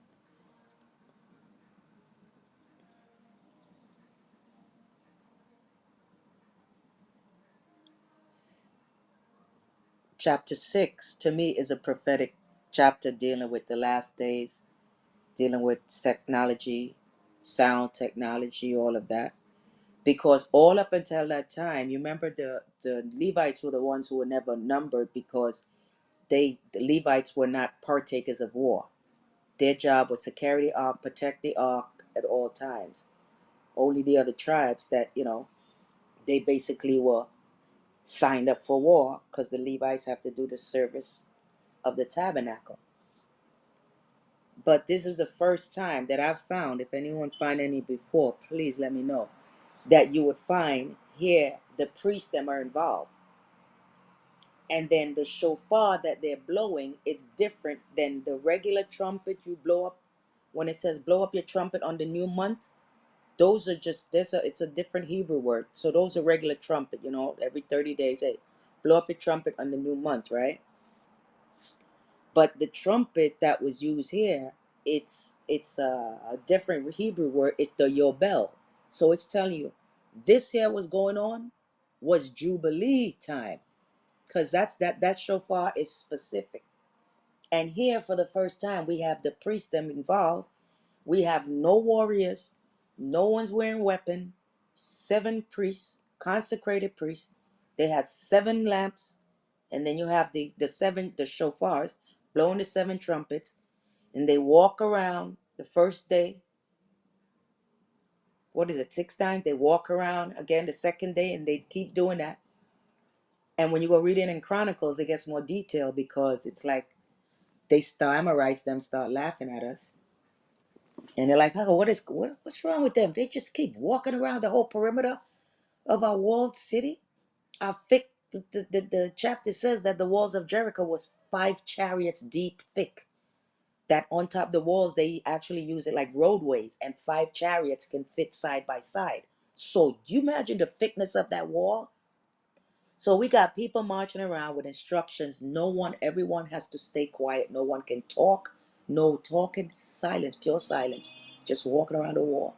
So that had to have been looked strange to these Amorites. Like, what the hell are they doing? They ain't saying nothing. They ain't got no weapon. They just got lamps. And we did that for them 6 days. And on the seventh day, we walk around that seventh time. It was like, that's it. Blow the trumpets. We blew the trumpets. The priest them smashed the lamps them. So that means all the lights went out and it said shout. Ah, that's what Teruah, the day of shouting, Yom Teruah is all about. And it's the great shout. And what happened? The resonance, the sound. All the walls of Jericho came what? Tumbling down. We didn't build no bomb. We didn't have no missile. We just had instructions and we followed it. And when we had that thing, okay, break the lamps, trumpets blown, everybody shout, ah, and then that sound, that's what brought down the walls of Jericho, and that's how we were able to take over and kill all the people in the city of Jericho. Yo, that's sound technology, and that's why they're perfecting all these different lasers and sound radars and all these things. They looking for real war. Y'all say, oh, I got one for you.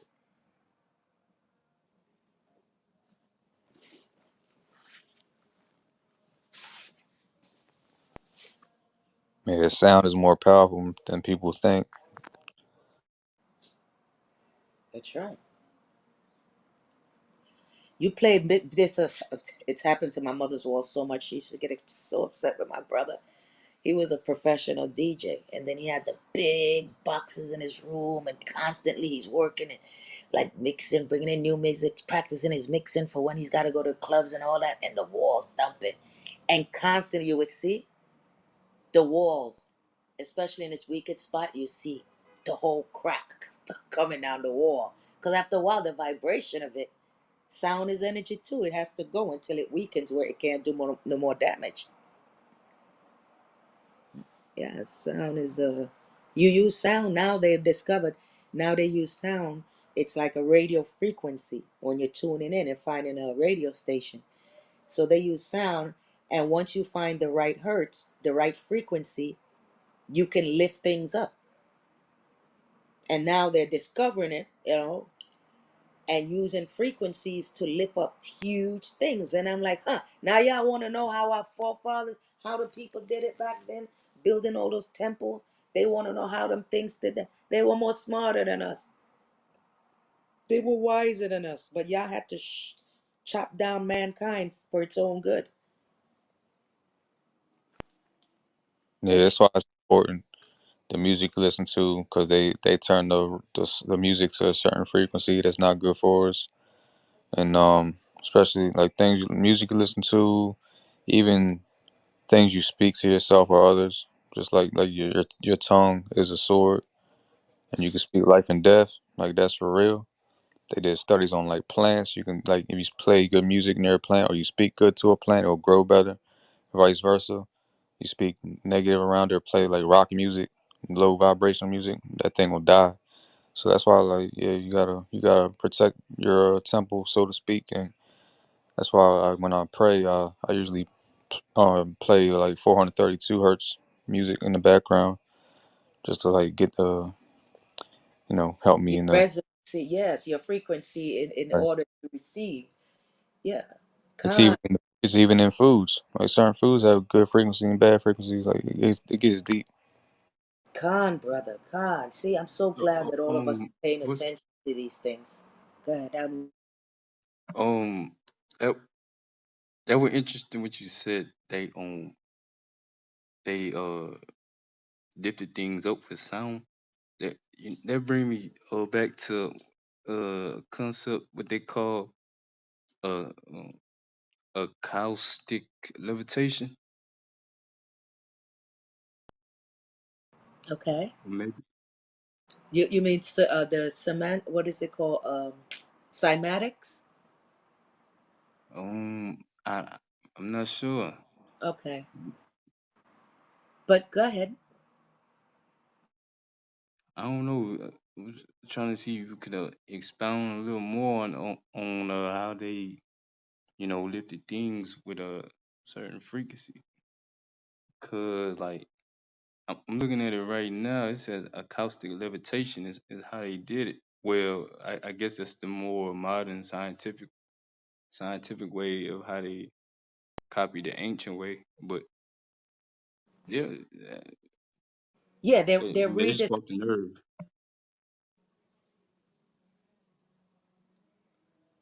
Con Michael. They're only what they have been rediscovering. Like everything we have now, all this technology, it's existed before. That's why they find so many ancient carvings of planes and helicopters and submarines and light bulbs with filaments in there. These people had knowledge back then. This is why those temples, why man today, they cannot. I deal with heavy, huge equipments and cranes in my field of work, and they have tried in desert areas where they make the blocks them, and they try to make them big, and they get the biggest excavators and cranes they can get, and they would pair up three of them trying to lift up like 100-ton block or something, and you should see all the fighting and the tilting and everything, and it's like because they're trying to see, still trying to figure out how they did it back then. Listen, because the knowledge that was given to the people back then, a lot of it was taken away.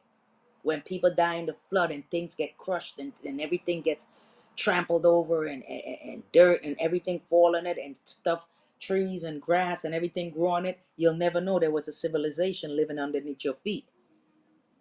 That Yah has already did what he said. He's gonna bring everything down to the ground into stubble. And he even tell you the grass in the field. It tells you the serpents and the adders of the field shall come in there and live. Wasn't just talking about animals. Also, it's talking about the people. The other nations shall come upon your land and start coming into your land like freaking wild animals into your land.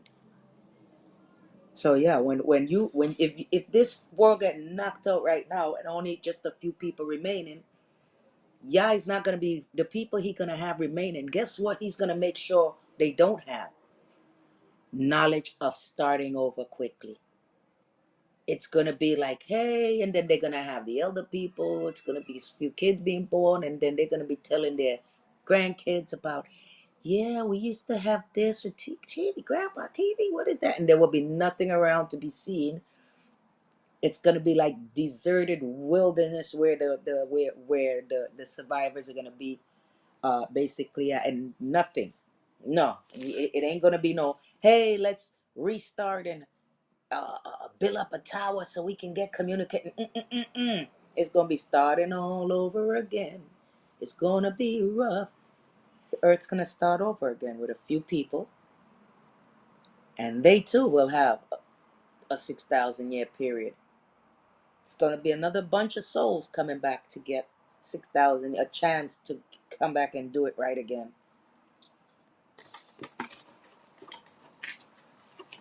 So yeah, that levitation that stuff, brother.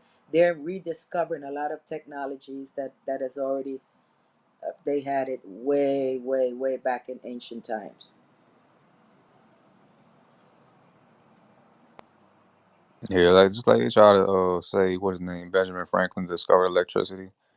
But I mean, even back in Egypt, they had like they have made electricity through like water.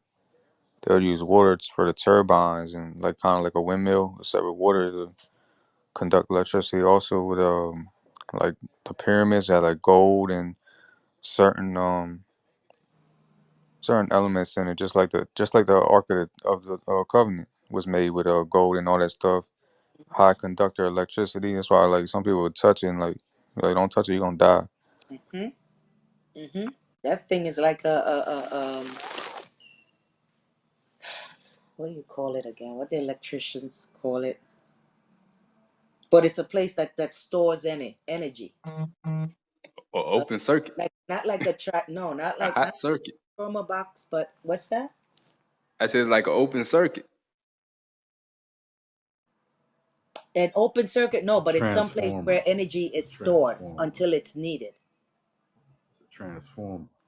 Uh, in the electrical, I forget what the part is called. But yeah, that's how I see the ark. I mean, that thing. You have to imagine. Do you guys remember? Anybody know what chapter it is? It where I think it's a priest or a prophet. One of them, he died, and he was buried in a hole in the ground. It says, and then I don't know if Israel, there was being some scattering going at that time, and then some people come in. I guess it's the enemies, and they had one of their one of the same anointed person who was killed. He didn't die. He was killed. His body was left out in the open field. So then a couple of our guys went, and they went to go and like get him off and tried to give him at least a decent burial. But then they saw the enemies coming, and there was a open grave there, and then they threw it down into the grave. And then scripture said that the guy that was dead, when he went down, he ended up landing on it was an open hole where they threw the prophet, something like that. But he ended up landing on the dead prophet who was anointed by Yah, and this dead guy came back to life. You guys remember which chapter, book and chapter that's in? It And rings that's so. What's exactly. that? It rings a bell. I just don't remember exactly. It might be Kings. Hold on, I got you. Yeah. And it just goes to show you like the power of anything that Yah consecrate and anoints. That's why his prophets like Moshe and them, they were like an Aaron. They get called, and their body, you're not going to find them. Same thing with Elijah. You're not going to find his body. Yeah, it Only, was yeah. Kings 21. The sepulcher of Elisha. Yes, Yeah, yes, yes. That's right. It was Elisha. That's right. It was Elisha's body.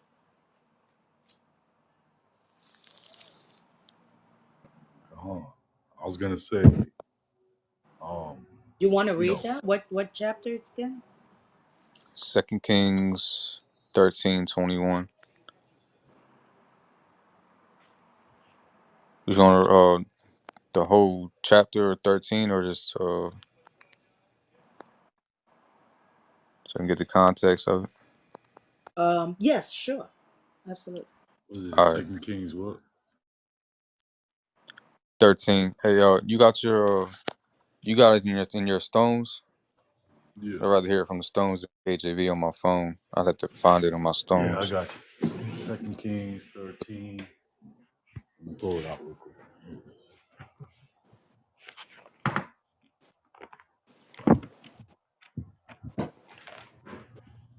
Okay, one more page. All right, here we go. Second Kings 13. It says, Shalom, shalom. How everybody Shalom. doing? All Um, praises to the Wow. Most High. Shalom. Shalom. Says, in the 23rd year of Ja'ash, Ban Ahaziah, Malak Yahada, or Yahudah, Jaha'az, son of Jaha, became Malak over Yasha'al and Samaria, and reigned for 17 years. He did what was evil in the eyes of Yahweh.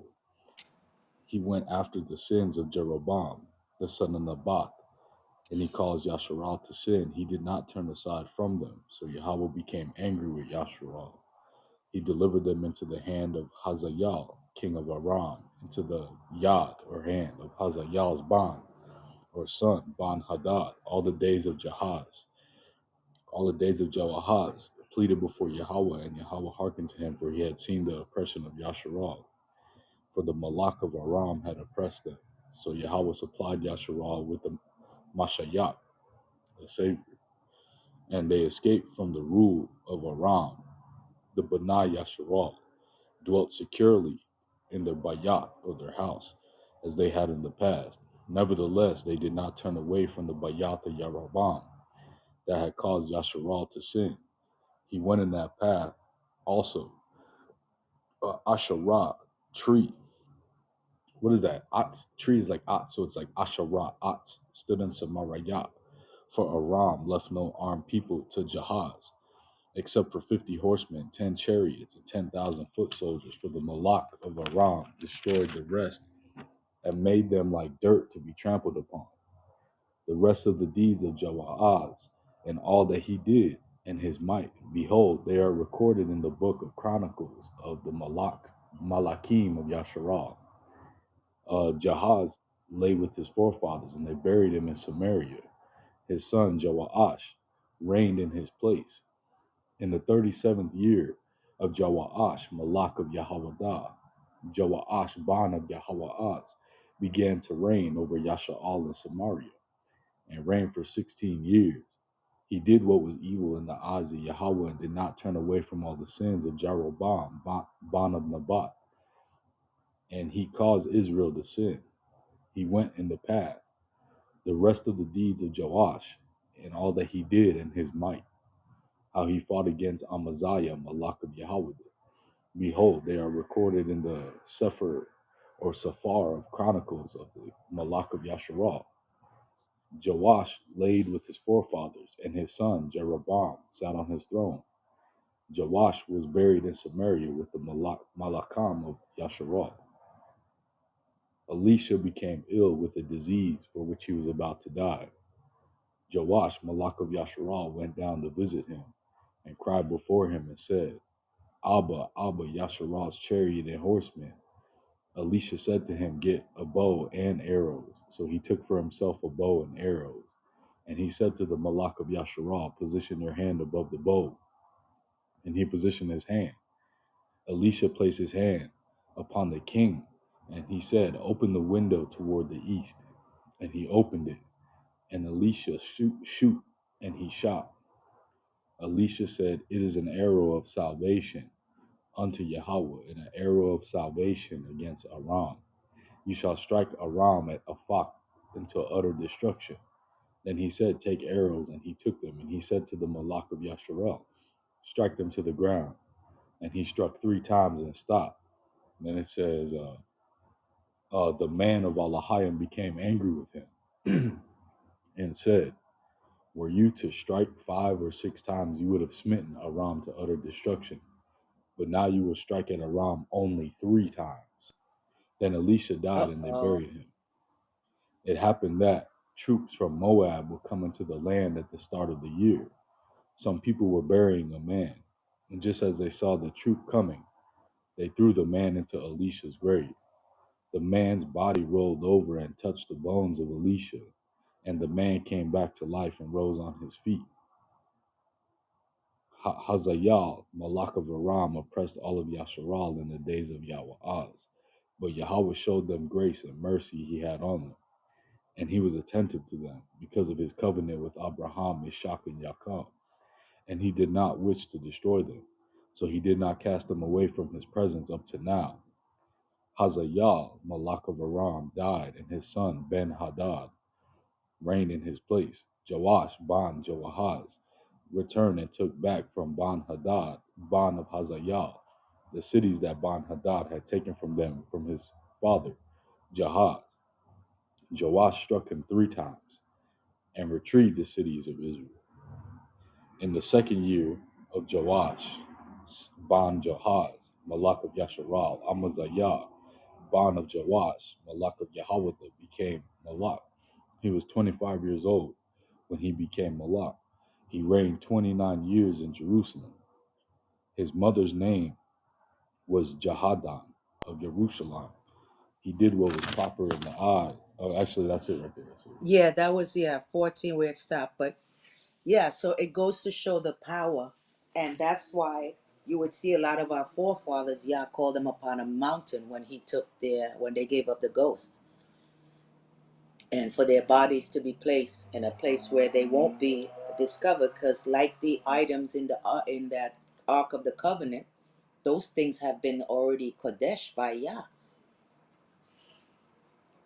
There's power in them, and Elijah's body is a good example of that.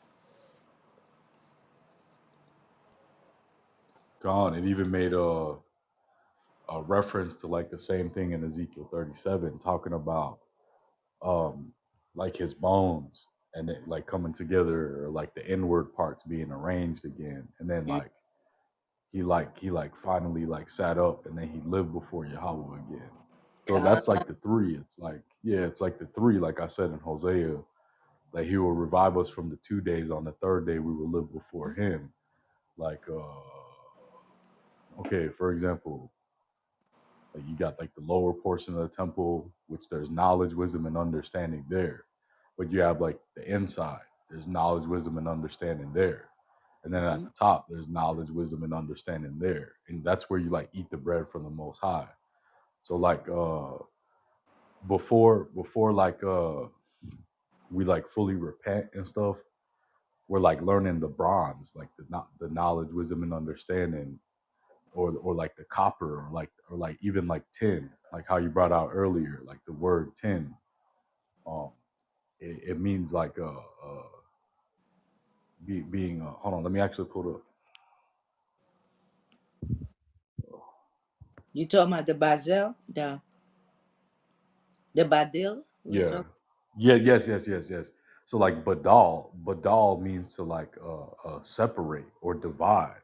Yes. And then when you separate the word badal to become badiyal or badil, it's like the hand, which is yad or yah, and the hand separates the badi, the ba and the da, from the la or the lay or the no, or the letter lamad, which means to learn. So like the learning is like you learn from lower things, you can learn from like higher things. So like Yes. yeah, before we repent fully, like we're learning the bronze, the knowledge, the wisdom, the understanding of that like standpoint, but we can't approach the most high, because like the temple signify like not only like what it is, but it signify like your journey from coming out of like Egyptian mind state to like the holy of holies at the top of the holy land. So like the bronze, and then you move up to like the silver, and then what was silver again? The Kesef. Kesef. Kesef. Okay, let's pull it up. So silver, and when you go to silver, it means like oh, here it is. Let's see what it says. Silver, it's like hold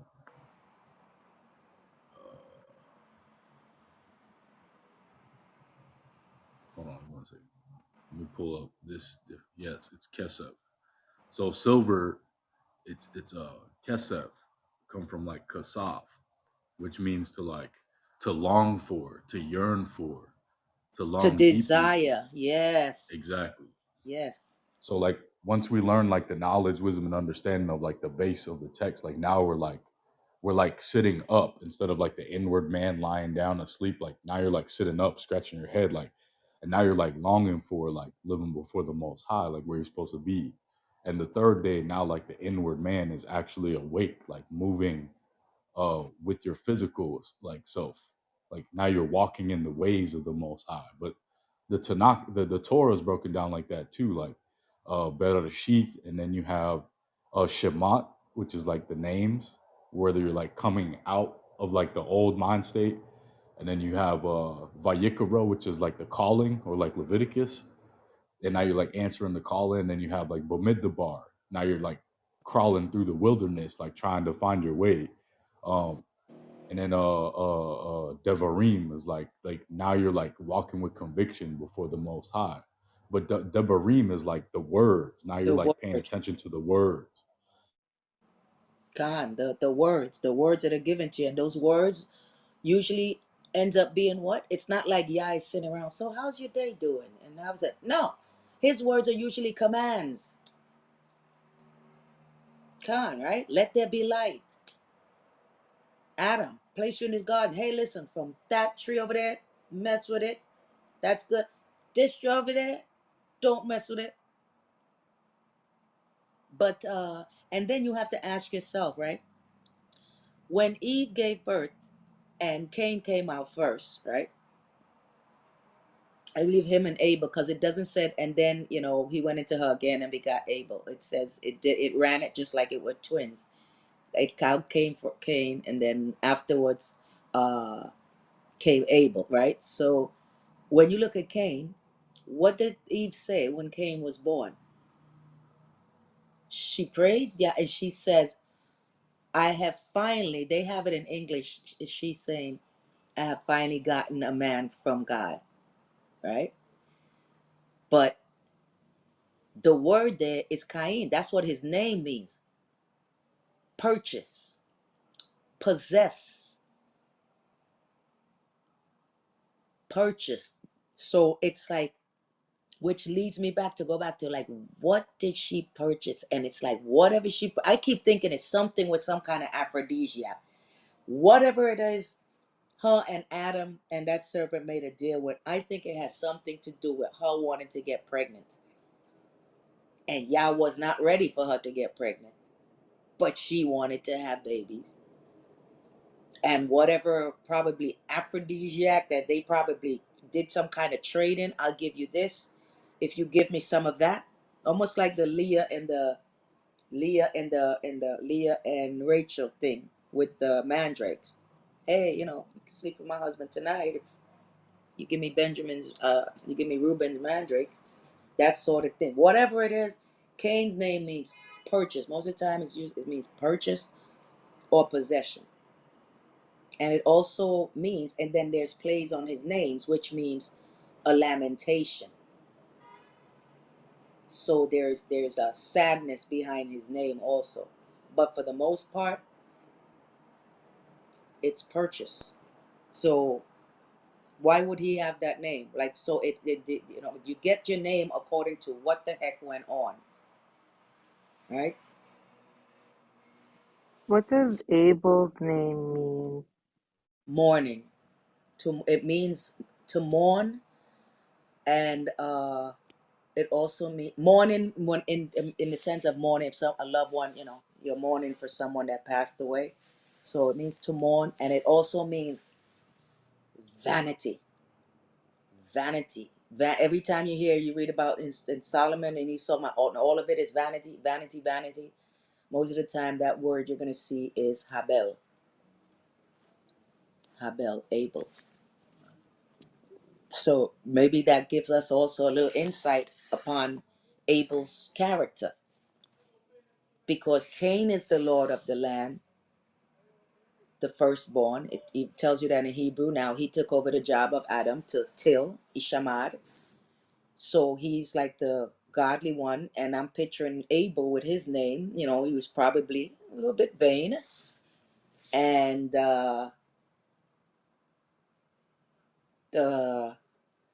he's the shepherd in the field. He's like the David in the field, or the Rachel. I mean, not Rachel, Rebecca. Rebecca was a shepherd also. So, and Cain, with his power, took it upon himself to go and slay. And the thing about that's why I hate the English, because all my life I grew up thinking about Cain like he did not he slew his brother, and now he's crying about his punishment, asking basically not to be tossed out of the Holy Land, so to speak, Eden. He's crying. But then when I went and read it now for the first time, when I started reading Hebrew, I'm like, wait a minute. He doesn't say my punishment is too great for me to bear. No, he says my sins, my iniquity, my awani. And when you go and look up awani, I'm going to tell you 98% of the time, if not 99% of the time, it's it's uh it's translated as iniquity or sin. Because you have to ask yourself, then that would mean Yah is going against. Because I often wondered, well, wait a minute, Cain murdered and he didn't die? And it never made sense to me until I ran across and did the study of that word all throughout. It's like, yo, this word means iniquity. So Cain was actually saying, my iniquity, the shit he did, what he did to Abel was more than he could bear. That's why his life was spared. That's why he was sent to the land of Nod. That's what we would call the city of refuge.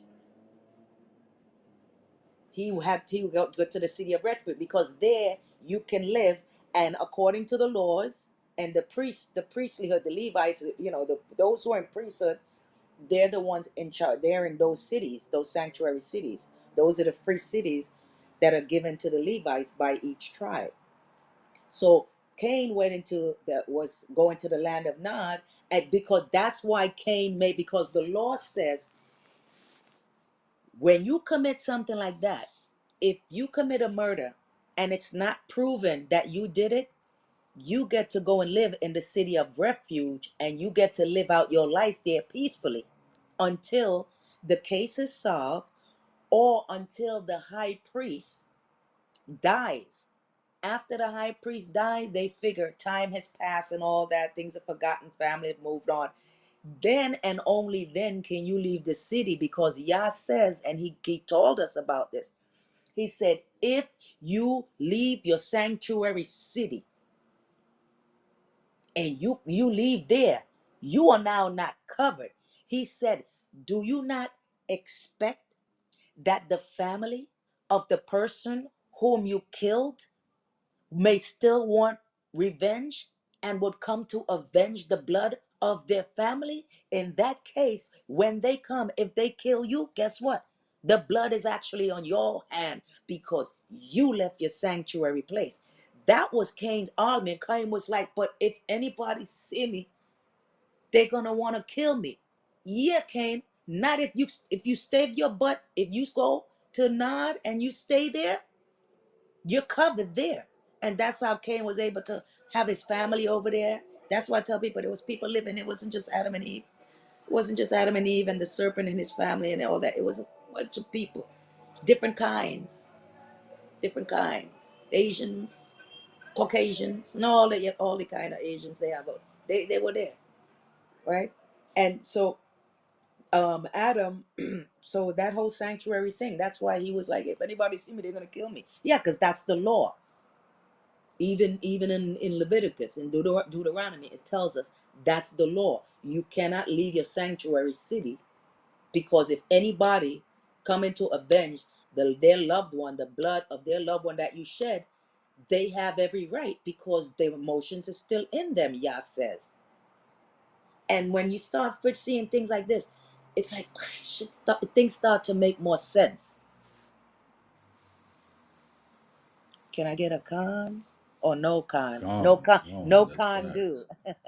Hey, that's facts though. I was gonna say like the way you broke down the words is like it's very precise. Like for example, I'm about to say in Psalms 119, like King David was like, save me, like with your judgments, with your Torah, with your commands. Like he's like he wanted to be chastised. He wanted to like understand when he was wrong. So like when you read Genesis 4:8, it says Wayamar Kayim al Habal or al Habal Abel Ayu his brother Wehe Beyotam than they were Basheda in the field a lower place. Wayakam, like rose up or answered the calling. Like Wayakara is like the calling. Wayakam is like to rise up to like the calling. Like it says rose up, Kaim, Al Habal. So the purchase or like the purchased or like the redeemed rose up Al Habal against like Abel or vanity. Ayu and Wayahagareya and slew him. So it's like purchase, like kill vanity, like. But in a deeper sense, it's like Adam, Eve, and Cain. For them to like understand like the judgments of the Most High, they had to learn from those acts. So like from the judgments of the Most High or the Torah, like comes like salvation. Oh, con brother, I love it. Thank you, thank you, thank you. You just hedged it right in. God, excellent, excellent, excellent summarization. Because like, okay, like the Christians, the way they look at it is like, okay, JC, he saved me from my sins, so there's no punishment, there's no learning from it, there's no like what is right, because they removed the Torah. So it's like, okay, this is wrong, this is wrong, this is wrong, this is wrong, according to who? According to like what the Christian feels or thinks, right? So he has to go through like horrible things for him to learn, right? But the Most High is like, yo, like here's my judgments right here. Instead of like going through it and then finding out what's wrong, finding out my judgment that way, he's like, yo, like I've given you my judgments for you to be like wise. And Brother Soul, I think Sister Jude is trying to come up.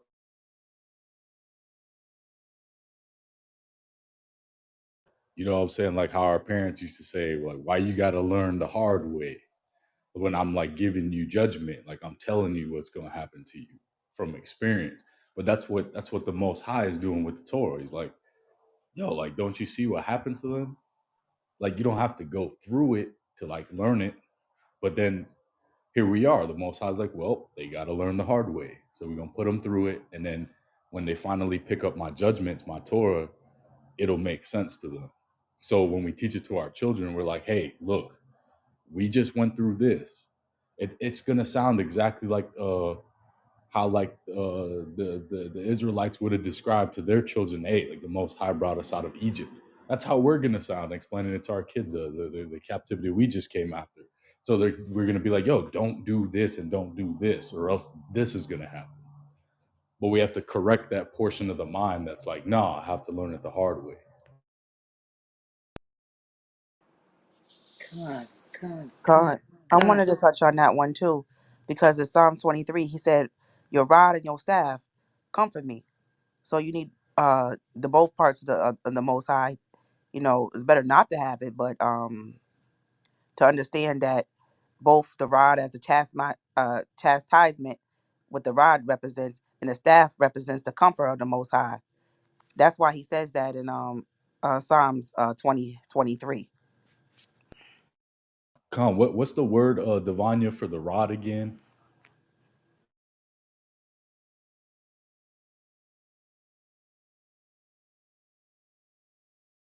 Let me see if I can pull it. Hey, Sister Judah, what was that verse? It was Psalms 23 and like what was it, 3, I think. 1 through 6. Okay. I'm gonna pull the Sorry, I word keep right now. talking to you with the mic off. I think it's Sal, or there are two words for it if I'm not mistaken.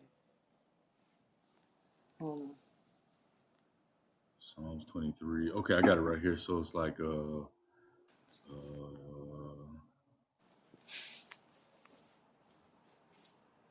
okay, let's see. You said Psalms 23 verse 1 through 3.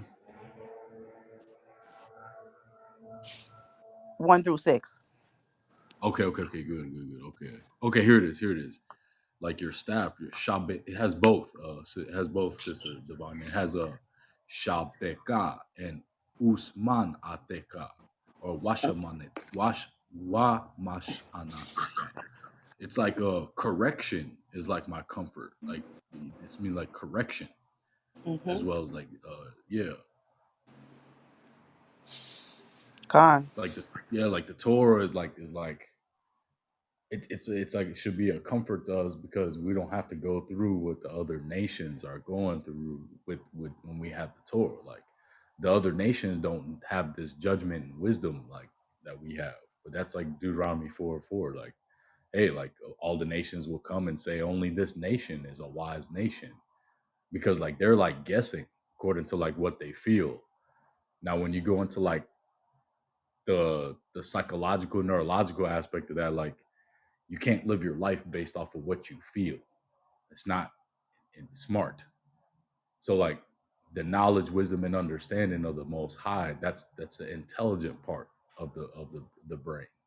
It stimulates that, like the frontal lobe, like judgment, decision making, the ability to plan, self monitor, and then like they're called the executive functions. The executive functions later on control uh, uh, voluntary movement and expressive language. So like, yo, like The other nations don't have that. They're like a remote control car for what like the media and whatever whoever prophets they put upon themselves and princes they put upon themselves tells them what's right and wrong. Like yo, when you have Tyler Perry and Yo Gotti and Steve Harvey, those are like your prophets and princes and stuff telling you what's right and wrong. Kevin Samuels, like, yo, you going off. Like, they don't know anything. It only seems like they do because they have a bunch of retards listen to them. You don't got to be one of them. But like the Most High, he's like, I didn't choose you because you were the greatest of all nations. I chose you because you were like the least. But he's like, I will build you up and nations greater or larger than you will serve you.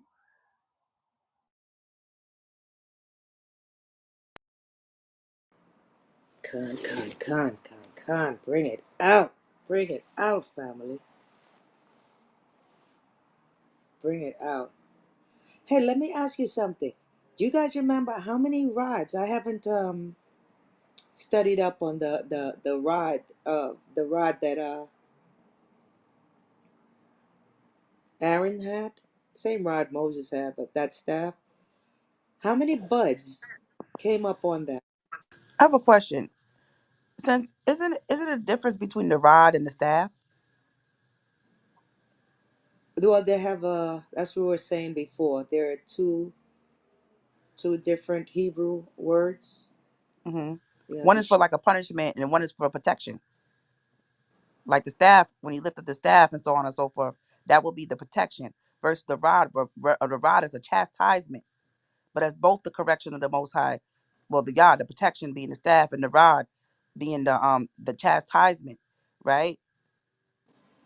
right, but see that's the thing with playing with it in the English. It's kind of hard. For example, so with the Shebet, the one that's Shebet, it's that word also means tribe, right? And sometimes well, and it also means a rod, but sometimes they transcribe it as scepter or staff. You get what I'm saying? So you would have to like basically study up all the places, uh, what it's saying about the rod under that word, and I'm actually gonna do that later on because it's been a while since I studied up the rod and the staff. So, but I know the word for staff, or what you would say rod. It's the same word that it also means tribe. So that's why I actually asked that question just now. Was there 12 buds that, how many buds bud up on the staff Aaron had? Because you get what I'm saying? Because it's such a play on word. It's so brilliant. It's like the word for staff also is the word, it also means tribe. You And mean there are T 12 R T R tribes. I B E? Yes, tribe. It also Okay. means, so sometimes when you read the word tribe, you would look it up. It's the same word Shebet, which means staff. So uh that's the play on it. So for me, it would be fascinated. I can't remember because remember it said the buds started to appear on Aaron's rod. Wouldn't it be fabulous if there were 12 buds that grew up on the staff, which also means tribe? That's how It would. beautiful the language is. It, When you read it, it says buds, right? And it talks about like buds and what did it say, like flowers were on it and everything. Mm-hmm. And it said almonds. There was a lot of stuff growing on this stick. It was a lot of, so I get what you're saying. Like each one could represent something, like the 12 buds on it. And what are the Hmm. flowers and the almonds for? Well, the flowers, the flowers is the same. Ironically, the word for flower is the same word for a braid or a lock. you know, of a Negro head, the lock or a braid, which is also the same word for the hem, the fringes. So fringes and your braid in your hair and the flower all have, it's the same Hebrew word, the sit. Plural, it's sit. And then the budding represents us blooming.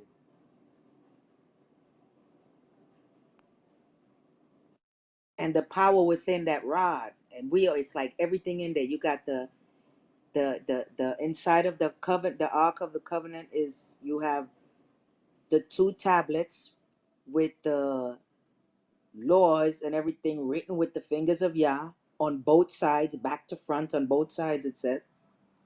Then you have the rod, the same rod is the one Moses used. And then when Moses forfeited or gave up his, that the priesthood on that side, that's when Aaron, his brother, came the one. So Yah told Moshe, give the rod to Aaron. A lot of people don't realize, most of the miracles that was done in Egypt, look and see who had his hand, who had the rod in his hand. It was Aaron, not Moses. He had it originally, and there were a couple of times in between where he used it himself.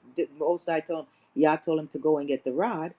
But if you would look up, you would see it's Aaron who had the rod in his hand a lot of the times doing those, uh, doing the some of those, what would they call miracles or punishments. God, it's Bamidbar or Numbers 17. You want to just go through the whole thing real quick? I'll read it in the language and just stop you whenever you're ready. Yeah, yeah. I was just about to say that. Sure. Yes, Menelek, All right, so for here the we go. edification of the room. Number 17, it says, Wedeber Yahweh al Moshe Lamar. Yahweh spoke to Moses saying, Daber el Banai Israel Weka Meretam Mateta Mata. And here's one of the words for like staff. So like speak unto the sons of Israel and take from them a staffs, la bayat, according to their father's house, ma'at, kal, nashehem, like all of their princes, What? la, What? I'm sorry, brother. What book? Or you are Numbers chapter what? yeah, number 17, I'm at verse 2. You starting at 17, 17? 17 and Come. 2. Okay, thank you. So it says like the bar al banai yasharel or yasharal, weka, like speak unto the sons of Israel, take, uh, me'itam, mata, mata, from them, a staffs, labayat, according to the house of their fathers, ma'at kal najayim, all the princes, labayat abatam shanayim, according to the house of their fathers, 2 ashar and 10, matat on his staff, Aish, every man, eta shema tekab al mataha, shall put his name on the rods. So like take up their correction or whatnot, or like their directions. Wayath sham aharan taktab al mata lawai, ke mate echad, and name and and the name of Aaron you shall write on the staff of Levi. It says K Mate Echad, for one, for the head, La Rash Bayat Abawatam, for the head of their fathers. Wehenatam Ba'ahal Mawad Lafane Hadut, Ashar Awayat Lachem Shema, and you shall lay them up in the tent or the baha, like the tabernacle or your home or tabernacle of meeting, mawad lafane ha'adut, in front of like the testimony, Ashar Ewayed Lachem Shema, to where I will meet you. Then it says, Wehaya Haish Ashar Ebar Bao Matea. It shall come to pass of that man that I will choose, and his staff, Yefara, that's the word she's talking about, like to blossom or to bring forth, to come out. It's the same word like farah is like far, like the far is like the lock of the hair. It shall blossom. Wahashikote. I will cease from me. Me'ele eta telonot bane. I will cease the grumbling or the murmuring from me of the sons of Israel. Yashael Ashar Ham Malenam, where they murmur or they grumble, Alechem, against me. Uh, Wadabar Masha al Bana Yasharal Wayata Na Elakal. And spoke Moses unto the sons of Israel, and gave unto every Nashayim, the priest, or I mean the princes, Mata la Nashe, a staff of like princes, of governing, Echad Mata la Nashe, one staff for each prince, Echad la Bayath Abatam, for each of the houses of their father, Shanayim, Ashar Matat Umata, 2 and 10, so like 12, with the staff and their staffs. Aharon betak metawatam, and Aaron's rod was among them. Weyana masha ata hamatat lafanaya hawaba ahal ha'adat. And Moses and the staffs before Yahweh and the tent or the tabernacle of witness. Weye mimharoat, on the next day. Wayabo Mosha al Ahal Ha'adat Wahane Farah. It came to pass on the next day, Moses went into the tabernacle of witness or tabernacle, and behold, it budded like Farah. Mata Aharan Labayat Lawai Wayashe Farah Wayashesh. And behold, it budded, the staff of Aaron for the house of Levi, and it brought forth buds, and it bloomed or flourished. So it's like Wayashesh, like bloomed. And it says like shit. It's like Wayashet, Wayazats. Yeah, like Zits, like I was saying, like Wayazits, Zits, Wayagamal Shakadem, blossoms and yielded like a almond tree. Wayashe Masha Atakal Hamatat Malafanai Yahawa Al Kalbana Yashal Wayara Wayaka Aish Mate, like, and Moses brought all the staffs from to the presence of Yahweh and all the children of Israel, and they looked, and each man took his staff. Wayamar Yahweh Al Mashah Hashabata Mata Aharan Lafanai Ha'adath Lamash Marat Lawat Labanai Maray Watakal Dalanata Ma'ale Wala Yamata. Like Yahweh said to Moses, bring these staffs before Aaron as like a testimony to be kept for like a sign or a miracle.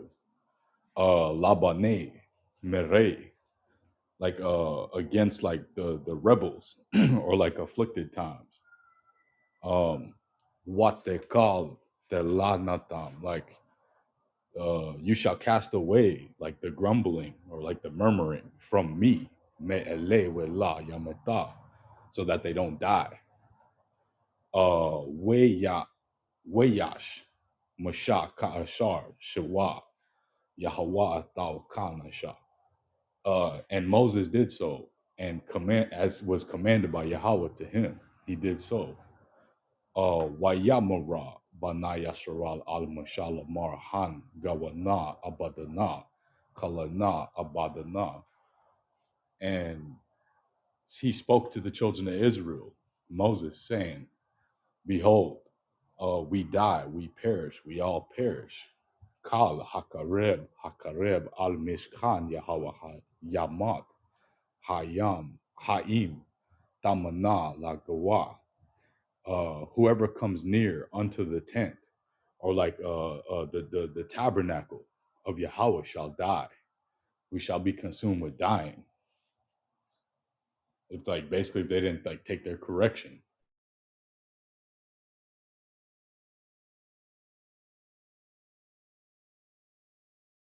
But it mentioned it like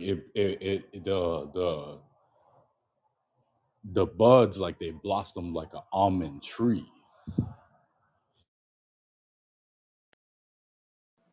Yeah, so that's something I never uh paid attention to before. So the staffs were made, and each of this everybody had one representing each tribe, and there was one representing for Aaron also. And they had to, I guess Yah was gonna make a decision, his choice. And the thing was, everybody bring Aaron had to bring the 12 rods with each tribe, the name of the head of the 12 tribes on the staff, including Aaron's, lay them up before Yah in the tent of Moedim. And then the whole thing was, let's see which one is going to bud. And the one that buds, well, we're gonna have to read on to see what a lot of it what it signified. But the thing is, the next day when they went, there was only one of the staffs that budded, and it was Aaron, and it's blooming all over the place.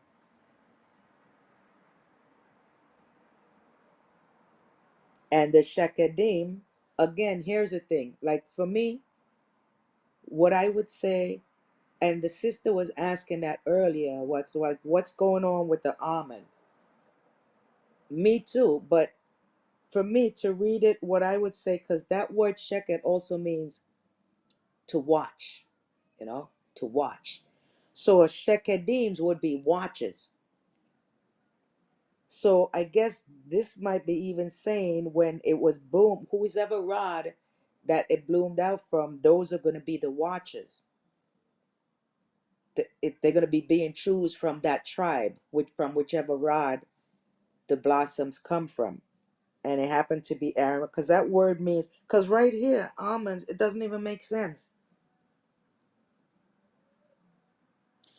Could mean almond also, but I'm gonna have to look and see how that ties into the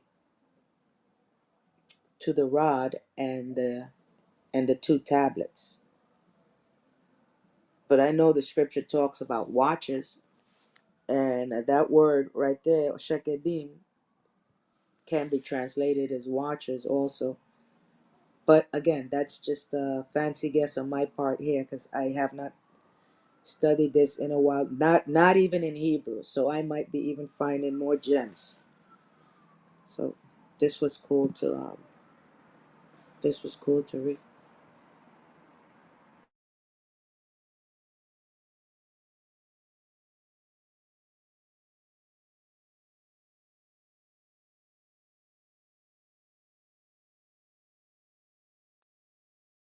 Yeah, you're right. It says like shakad, like almonds. It means like it comes from like another word similar to shakad. To watch, to be awake, to be alert to keep watch of, or be a Khan, sufferer to. Khan. So it could be there again with English translation and their interpretation at that time. It makes sense. Watches make more sense there than almonds. But Yeah, it's like okay, they picked up their rods, which was like their corrections and their instructions, directions, and like the buds on it grew like almonds or shakad, like grew like shakad, um, to create like watchmen of these things. So like they were like the leaders above like the other ones of their tribes, and like they had to like take heed to what they were saying to do, and it's from the Most High. Khan, Khan, and they're supposed to pay watch for any evil, any lawbreakers or anyone coming to thwart the law, add to it or take away from it. The job is supposed to uphold the God, Abed Ishamar, serve Yah, and Shamar, God, the laws, protect the laws. So, and then actually, when you look at it, even if you go back to verse 17, when it says, Wainak Moshe et hamatot lepeni Yahweh beohel ha'edut, the ohel ha'edut is the tent of witness. So we have here witnesses being mentioned. We have the word mater, which means a rod, a staff, a tribe.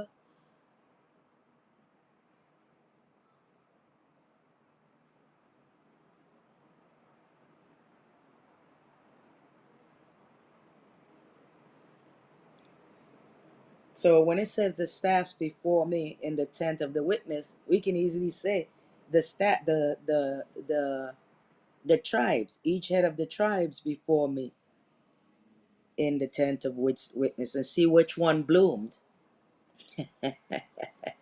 Which one of you bloomed in wisdom? No, I'm getting a little carried away there. But yeah, the play on words, it's amazing.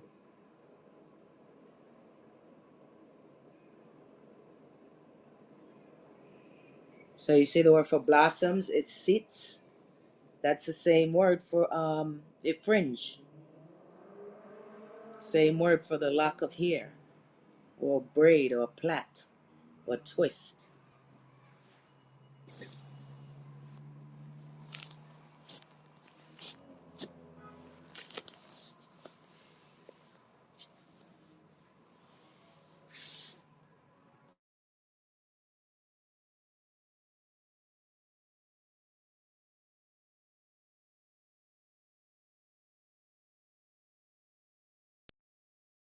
Oh, it's funny. Before y'all even brought that out, I had like when I started growing my own locks, it always like even when I was looking at other people's, it kind of reminded me of fringes just on your head, and you can actually see them better than the ones on people's clothes that like right in front of your face. So you can be reminded of the law, just like it's right in front of you. It's right there on your head. Like I say, put it on your what they say, frontlets of your eyes or something like that. It's kind of like that. Come on, they like a staff is like we said, like correction, direction, or whatnot, and like the staff like goes like it's like represents like the head, like the instruction from the head. But yeah, like yo, it's a good reading. I hope that we keep doing this every night. Like I appreciate it. I like to do this. And it's like, yo, it's like sucker repellent. Like it's like heathen repellent. And reading the word of the most high. Facts. You don't see none of that nonsense in here. Besides that Matthew whatever dude and his homeboy, but they ain't been in here for a couple of days, so shit. It was just a few mosquitoes we had to swat away, but it's all good. On a good day's work. I'm learning a lot though, man. Like for real. That's crazy. Like the more you read, that's for real. The more you read it, especially with y'all, like y'all, cause y'all know the language and been studying longer, and have y'all see the different layers also. It's just like just keep adding, just keeps piling up, yo. It's dope.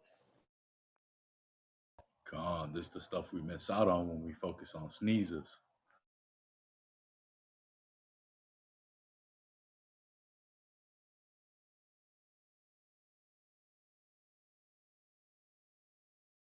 All praises to Yahweh God.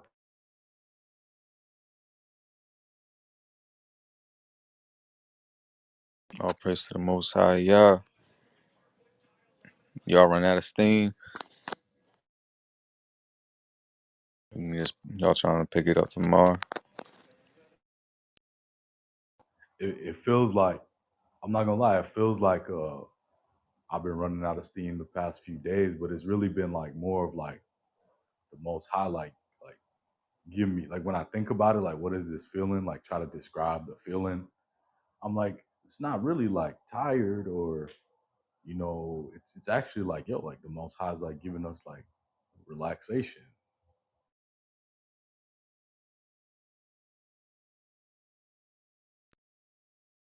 Yeah, you always need a break every now and then.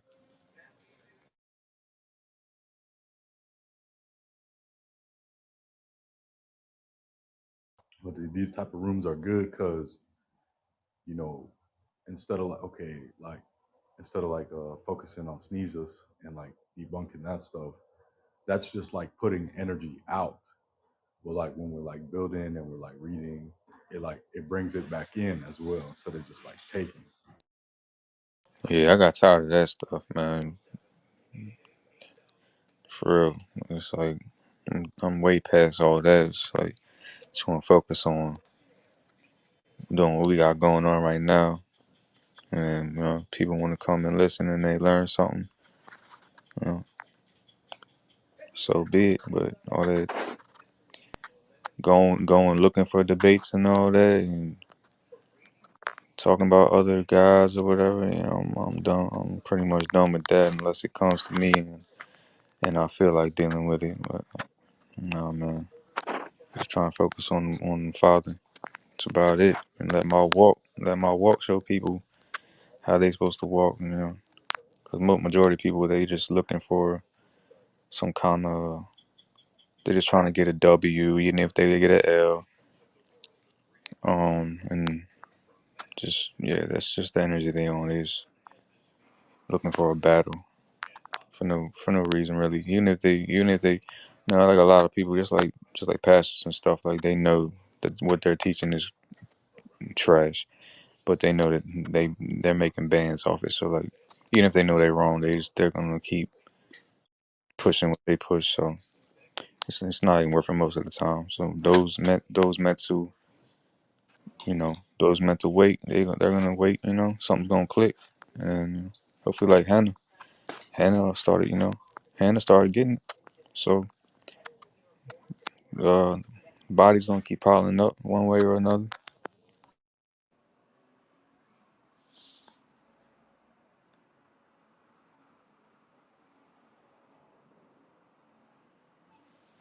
And Um, they keep do it fighting like, against sneezes. If we keep fighting against sneezes, looking like Charlie Brown trying to kick the football and falling down, but like getting cheered for, like he kicked a field goal. Yeah, like the high full Buddha. I see their rooms. I'm like, man. Sometimes I'm tempted to go in there, and I was like, like you ask these people what time of day it is, and they be like, high full Buddha's the Messiah. That's just like they're just programmed to just say that after anything you tell them. So it's like I ain't even got time to waste my energy on y'all. I'm putting my energy towards the Most High, man, because I ain't getting. Yeah, man, y'all minds are made up on that. Maybe I know a few people that got out of that stuff. Actually, I got somebody on Facebook that got out of that cult, whatever you want to call it. You know, and so hopefully other ones wake up. Actually, one that was it Lena, that girl Lena that follows him, was in the prayer room yesterday, but she had left just before we started the prayer, and I was like, man, I wish you would have stayed.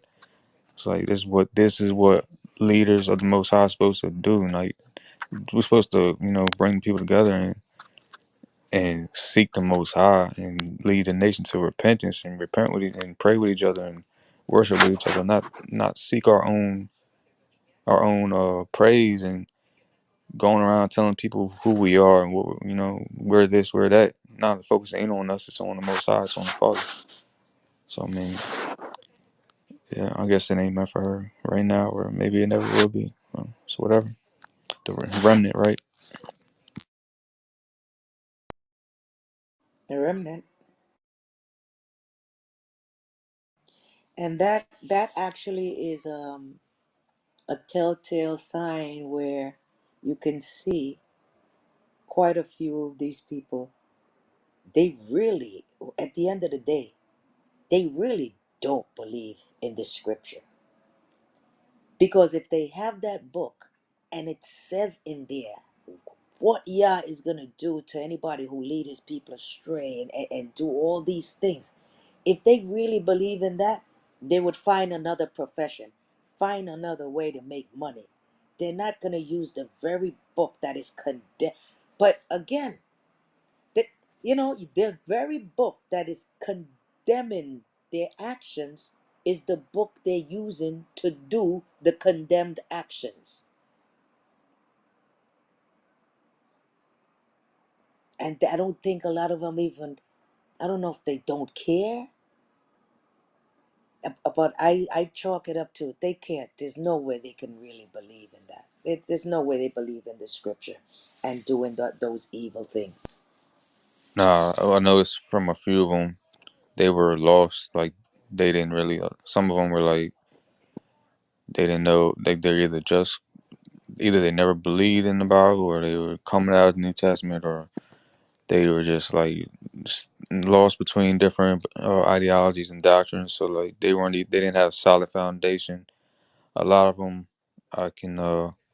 I'm good at like sensing things from people, and a lot of them seemed kind of like they had like a low self esteem, or they were just looking for somebody to basically like guide them. Kind of like how when Moses was gone for 40 days, right? And they needed something. They was like, "Give me something. I need something to worship right now." So they looking for a leader, and Quick dude, fix. dude, yeah, dude, talk a good game. When I first heard about him, I started listening to his videos just to give him a fair, see what he's talking about. Cause I had Pooh on Facebook. She's talking about this dude's the Messiah, blah blah blah. So I wanted to judge righteously. I gave him a listen. Some things made sense, but you can mix lies and truth, and it only takes a little bit of lie in that truth, a little leaven, and a little poison. That's all it takes. So I mean, you can have half truth, half lies, or whatever percentage. And I heard just things I heard him say. Some things sounded good, but then when I heard him say to a camp, they said, "You're just a man." He said, "I'm not a man. I'm God." Came out his mouth, and he's talking about I'm perfect. I'm all knowing and all this stuff, and then you can't even answer my questions. You can't even read the stuff right. Like he says, strolls. Like, bro, it's scrolls, man. There's a C, not a T. Like, if you're all knowing, like you're all knowing, bro, but you're talking like Gucci, man. Like, come on, bro. I can't. I can't. I'm just, yeah. I even prayed over. I was asking Most High, like, yo, like, if this is the dude, man, like, reveal it to me. And I never got the impression that it's him. So yeah, nah, no, that madness is not. Yeah, nah, I'm good. Most High is my king. Most High is my leader. So let's bump all that. Gone. Hey, Shalom, Shalom, Yahweh Ka. Hey, I seen your post on Facebook earlier about like reading and stuff like. Could you break some of that down, bro? If you're able to come up, 'cause that was like really interesting.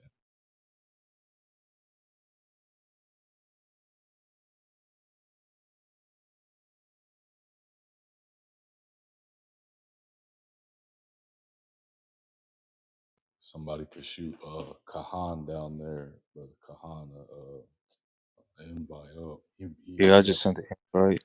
some real interesting posts. Shalom, bro. Yo, Salam. Peace and increase, everybody. How y'all doing? Blessed. So, Shalom. so feeling this good this afterglow from yesterday.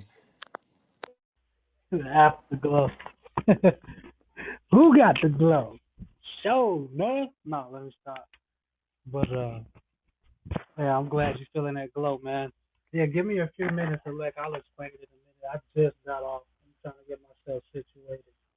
Give me like 3 5 minutes, bro. Y'all go ahead. I'm sorry. Khan.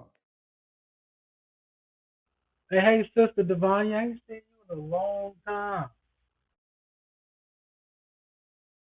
Peace and blessings. Shalom.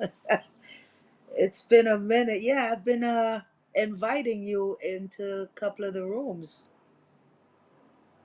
for the past few days. Yeah, I work all the time. I work like freaking 2 to 12, 3 to 12, 1 to 12, 10 to 12. So I've been working crazy hours. Sometimes I get on here and I pass out for a few minutes and I'm like, oh snap, I fell asleep. Let me hop off. All praises, yeah. Body needs the rest, right? Got to keep going. Definitely got to or replenish the cells. But it's nice to see you here. Nice to hear. You can't wait to hear what you're about to bring out. Oh, it's nice to be here. Just give me a minute. I'm gonna get some stuff together. God.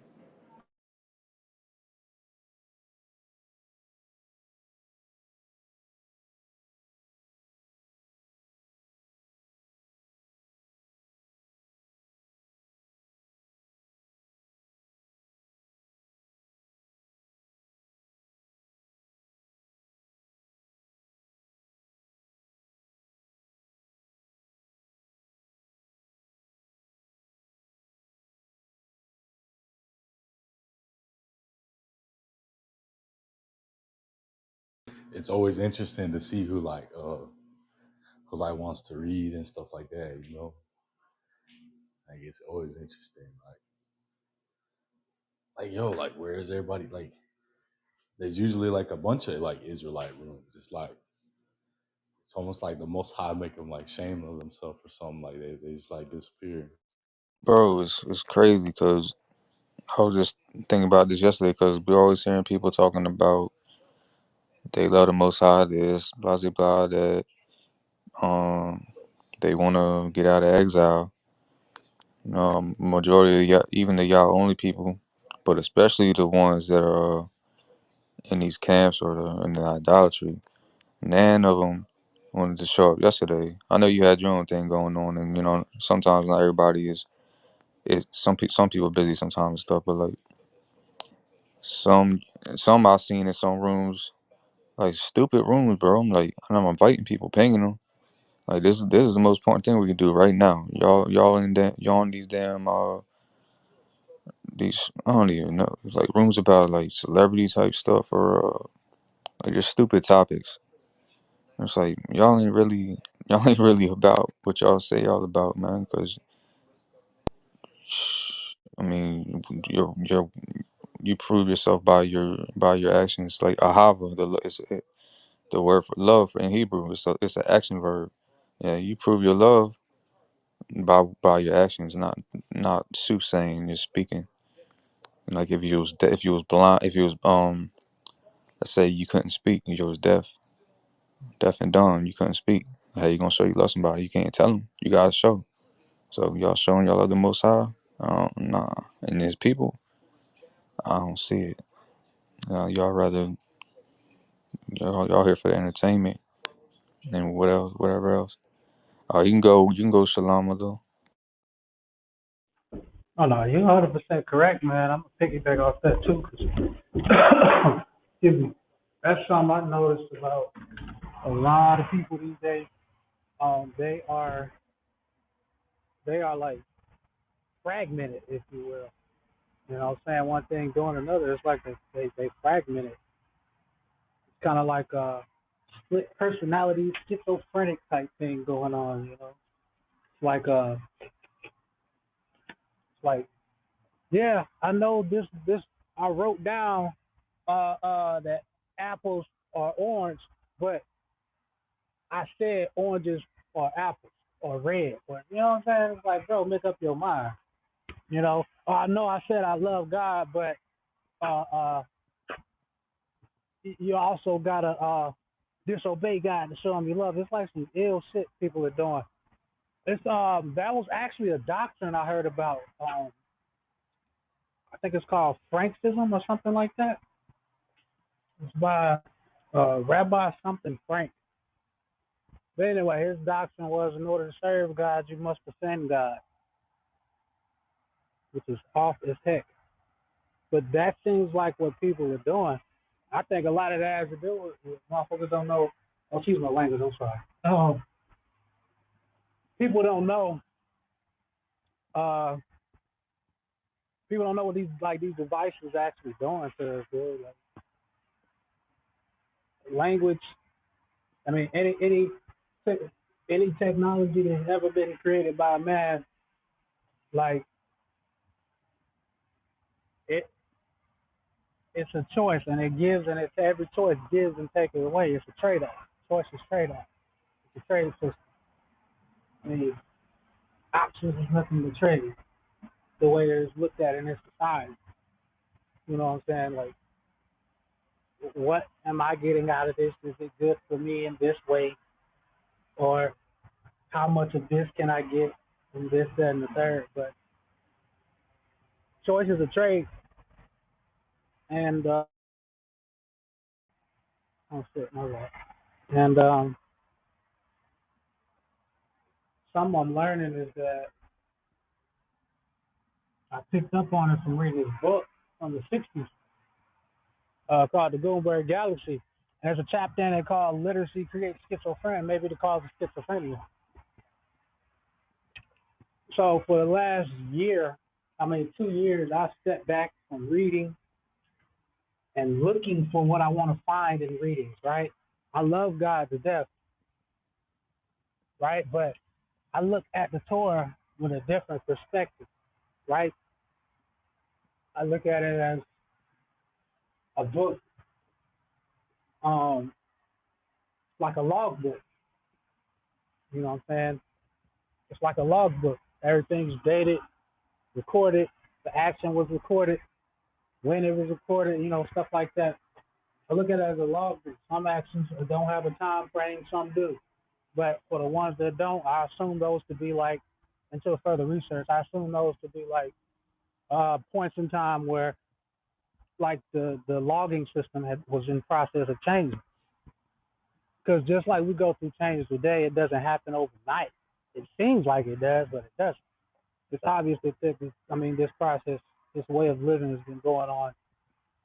Excuse me, the way of change it hasn't changed. You know what I'm saying? Like the process of how things are supposed to be going, it doesn't change. So, well, I look at the Torah as a book of guidance. Um, when I'm lost, I read it. You know what I'm saying? Stuff like that. I don't look at it as just a history book. I look at it as like a log book. But those logs and records are people that were before me, so their story is not my story 100%. Like I can find a little bit of things that I've done or do or am doing or trying to do. I'm sorry, I can find the things that I've done or am doing, and everybody in the book. You know what I'm saying? For myself, or mostly everybody. You know, being like Joe, feeling depressed, wanting to kill yourself, asking God to kill you, been there, done that. you know, uh, being a dad, all this stuff, being there for your kids, which David was there for, many of his kids. And then, um, just looking at all these different stories, man, I just noticed again that the point I'm making is that it's their story, it's not mine. So I look at it as an example for me to navigate, move. You know what I'm saying? I try to apply it if it works. If it doesn't, I don't apply it. It doesn't mean it's not true. That means it doesn't work at this time. You see what I'm saying? Everything don't work for everybody because we're governed by time, space, things like that. But I don't know. I just was looking at Torah as a book of guidance. And aside from that, I'm not looking at the Torah as a book of guidance. I'm studying it in a different way. I'm studying it from a perspective of not trying to find what I want to find in it, but I'm studying from the perspective of what is it saying to me. What did the author say? What did this writer mean? You know what I'm saying? And then the person that was there translating it with them, did they understand it properly? How did they interpret? what was being said to them so they could record it and so on and so forth. I mean, all of this matters. Just one little hiccup, the message changed. You see what I'm saying? And knowing this, all of this got me prompted to study like the effects, the psychological effects language has on the human brain. Um, what prompted me was that chapter in the book of Sirach, the first verse, when it talks about, the prologue, when it talks about things not uttered in Hebrew, or you know, things written in Hebrew or not uttered in Hebrew, or basically translated into another language, don't hold the same meaning, etc. So that prompted me to start thinking, huh, well, if that be the case, then myself included, a lot of people got this wrong. We're thinking we know what somebody's talking about, and we don't 100% know. What we're doing is going by what's most likely and most agreed upon. So if we're going by what's most likely and most agreed upon, then we're back into that I don't want to say cult like mindset, but that group think. You're falling back into kind of like a group think type of thing, because now you're like, well, this is all that we have, and now you just created the circuit because you stopped it right there. You don't feel like you should go any further, even though you just told yourself that you did in your own speech by saying, this is as far as I can get. All that means is this is as far as I can take it, pass it on to somebody else who could probably extend it. And we can find better truths and better processes in this matter, in this form, along these patterns. So, all in all, I'm just saying, like, we're writing, to me, it does kind of create. I mean, I think literacy, phonetic writing, phonetic literacy, creates schizophrenia, and it's the only type of writing that does that. Phonetic writing is the only type of writing that creates civilization. Uh, my people's language, I believe, doesn't do this. It didn't create civilization. It created, uh, it enhanced tribalism, corporate modes of operation. You know what I'm saying? It kept that type nice and sturdy. But I think the phonetic alphabet creates schizophrenia amongst all of the users, including myself. This, this is just something I've noticed about it.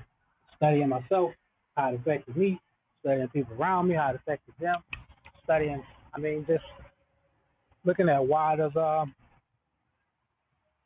are you able to say what you mean? Why are you able to mean what you say without saying what you mean? You can't do that with Hebrew. You can't syntax Hebrew. You can't hide behind that. Like you can't hide behind it. You know what I'm saying? Like, because every word has a meaning. Every letter has a meaning to it. Whereas phonetic alphabets, there is no meaning to the letters. So these letters have no meaning. They're just sounds. People prefer A, B, C, D. I prefer abacadabra. It's like magic. Um, it's a fragmented, broken language, man, and it's meant for simply speed. Our ancestors in Hebrew, they used pictures to create symbols in each other's minds. So they had symbolic conversations, which is why what we're saying today is true. When we say, "Oh, this ain't literally what it's saying. This ain't obvious as it is." Trees don't have hands, so how can they clap? Even though the verse says the trees are clapping and dancing. It's metaphor. There is no visual metaphors in tribal and ancient tribal cultures, in my opinion. But once until the phonetic alphabet was instituted, then you'll start to notice visual metaphors. But the phonetic alphabet, the Hebrew alphabet, it doesn't create civilization. It uh, creates a corporate tribalistic society, which is what I favor, by the way. It's just something I favor. But Whereas the phonetic alphabet, it created all this fragmentation and breaking apart and everything bit by bit, step by step. It created it created the idea of mechanization, mechanism, line by line, step by step, one after the other, sequential ordering. It kind of, in a sense, and I think in the beginning, like anything else that's new, of course, it gets shunned and downplayed and talked about. But over time, people started looking at it, using it, applying it, and then they started noticing things about it. And just like how we are so fascinated by like new technologies we see, holograms and shit like that, it was the same kind of awing sensation for them in terms of the creation of alphabets. It was the same type of sensation. That oh snap, this just came. It's the same type of sensation. So I think a lot of people forget that when we start reading books because we're living in this time of electricity and everything is like now, now, now. Uh, uh, there is no recall. Everything is replayed. It's a feedback system. It's a loop. Loop. You ever seen an Audi symbol on a car? It's just like that. In circles that just keep overlapping each other. That's our environment.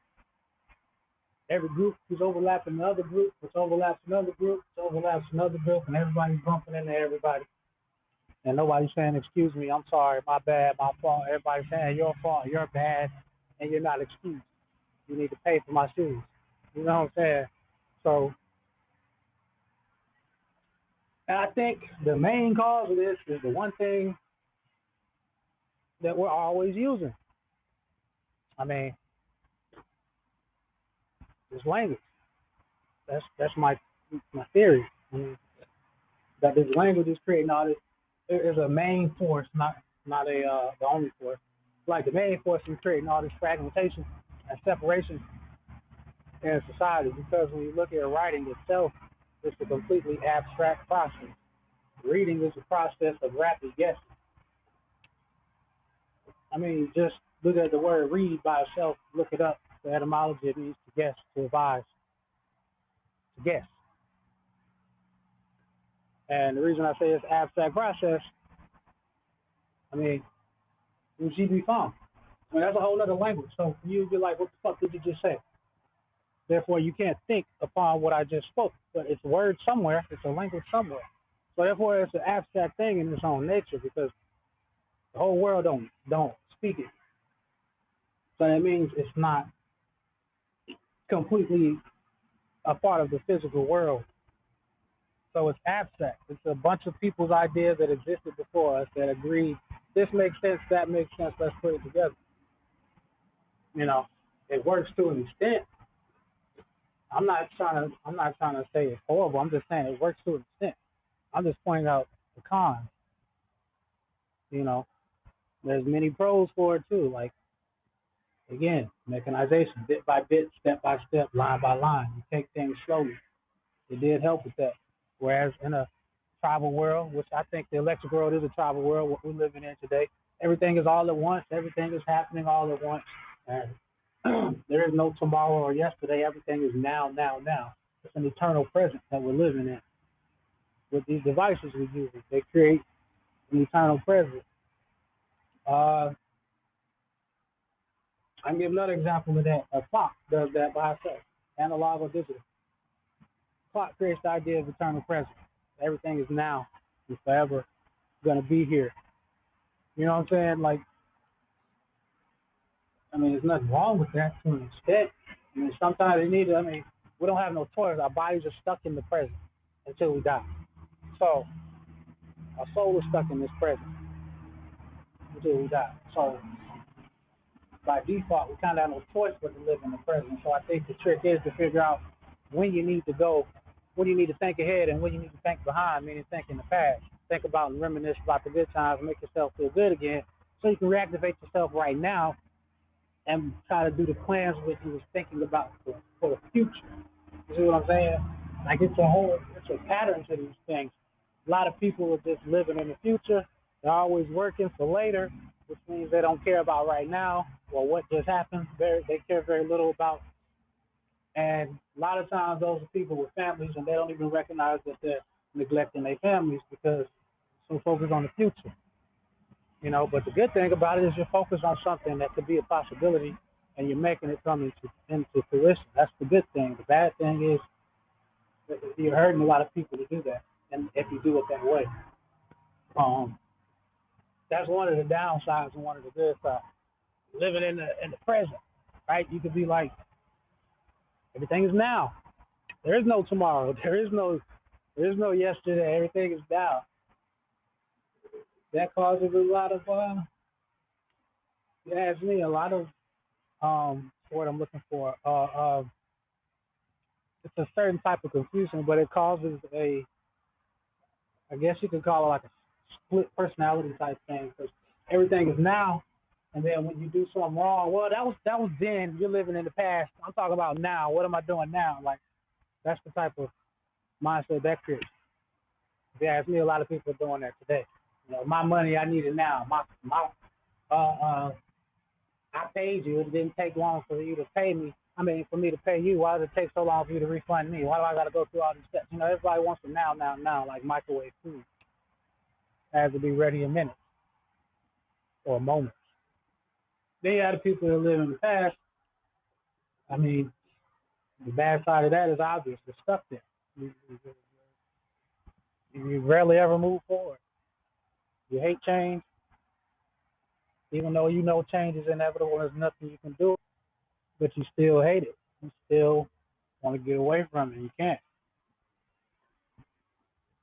And to me, these are all like just natural human behaviors because every person has to live in the past, every person has to live in the present, and every person has to live in the future at some point in their life. Even just so simple as a child learning how to walk. It is them thinking to themselves without understanding the language that their parents are speaking to them. I'm finna get this. I'm finna learn this. I'm about to. That's future tense. You see what I'm saying? So even the child trying to learn how to walk is them living in the future because they can't do it now. So just pointing out like our minds are very powerful, man, and we gotta. I've noticed the moment you think you got something figured out is the moment you don't. You know what I mean? The moment you think you got it is the moment you lost it. I don't want to talk too much more. Um, that's really all I gotta say. And thank y'all for listening.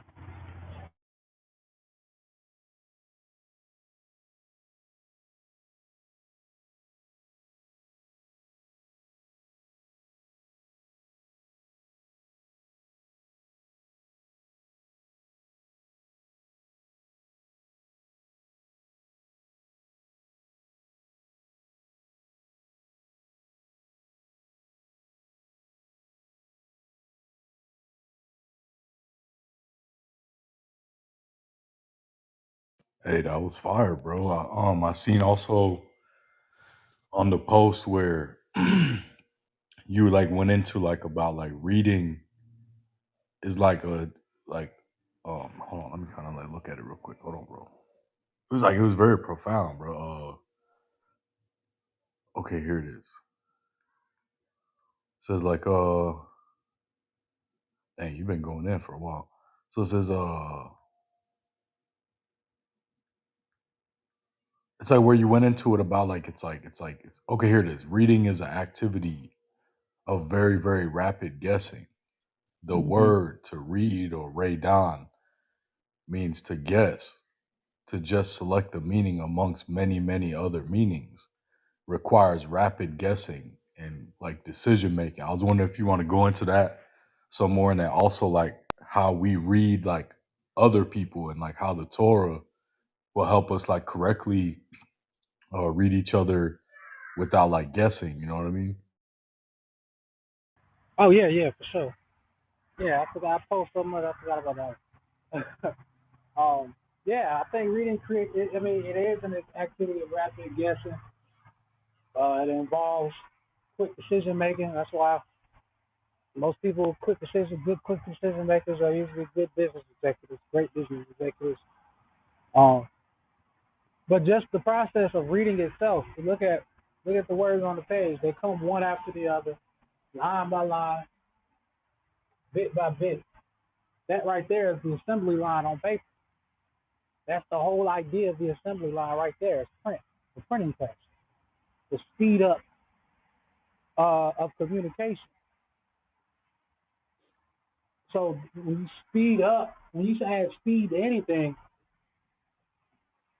this is how it affects attention. Attention spans go down, and attention seeking goes up. So everybody's seeking attention. You know, I tell people all the time, I don't want nobody's respect, just the attention. That's it. I'm not an attention seeking person. I'm just, you know, I have something to say, I say it. Most of the times I don't have anything to say. I'm quiet. I mean, I'm so quiet to the point people think I'm an atheist because I don't talk much. But point being,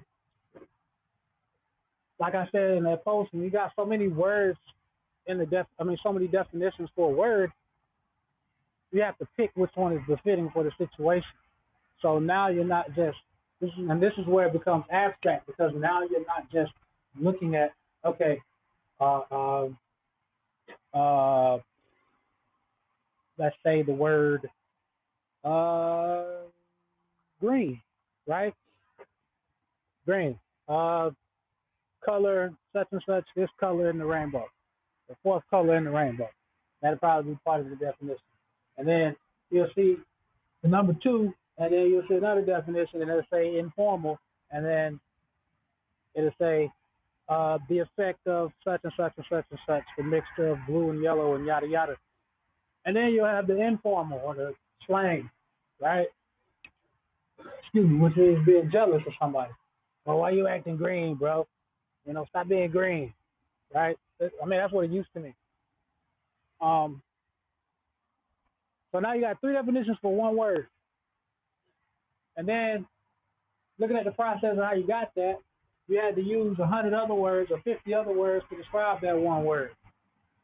So that tells me that our writing system, a word itself doesn't describe itself. It needs the help of other words for it to be sufficient. So the letters, and it's all because the letters don't stand by themselves. What does A mean? Nobody knows. So we relate it to something we relate to. A means I left. No, it doesn't. A could mean I left. Could mean that. Or A could also mean pyramid. I mean, 'cause that's what it looks like. Slide the middle bar down in the capital A, and you get a pyramid. So, I mean, but point being, just look at the process of how you got to the understanding of the word green, to the understanding of other words. This is a process that you have to do with any word, every word. You're trying to define it. You have to abstract, guess, go through all these other words to figure out this one word. Whereas with pictographic writing, everything is right there, and the meaning is within the first part of the picture, usually. Um, but the word, when you're looking at the usages of the word green, now you're back to guessing, okay, which is the fittest for this situation? Let's say let's create a scenario. So scenario is, uh, I use myself. I'm working at a gas station in the kitchen, in the kitchen part, and I'm only a team member. They want me to be a manager because the other manager I'm cool with. We hang out after work sometimes. He's, he's a manager, but he's not doing well. His job is on the line. They want me to be manager. I told him yes, right? So because he's not doing his job right, because you know I'm who I am. I'm the nice, smart, wise guy at work. I barely speak. Only speak with folks to, you know. But because I am who I am, nobody knows what I'm thinking. He's left to abstract these ideas that I'm trying to take his job. I'm trying to get him out of there and all this type of shit. Right? So he may throw it at me. Bro, you green for that. Why you take my job? So now, getting back to my point, just within the matter of less than milliseconds, or what we call milliseconds, I figure out there's three different definitions of green, that I mentioned, and I know which one he's talking about. So that's the rapid guessing. The whole point of the rapid activity of guessing when it comes to reading that we do. It don't matter if it's my Torah, don't matter if it's the KJV, don't matter if it's the Greek Sinaiticus, don't matter if it's whatever. Um, Reading is an activity of rapid guessing, especially when it comes to ancient texts, because with these people on the line for us to ask, well, what did you mean when you said, or how did you say it when you said, so I can get the tone of it, so I can understand better, because if I get the tone, then yada, yada, yada. But so again, we're left to guess and assume that we know what the hell is being talked about. You know, we know exactly what this is, that is, so on and so forth. But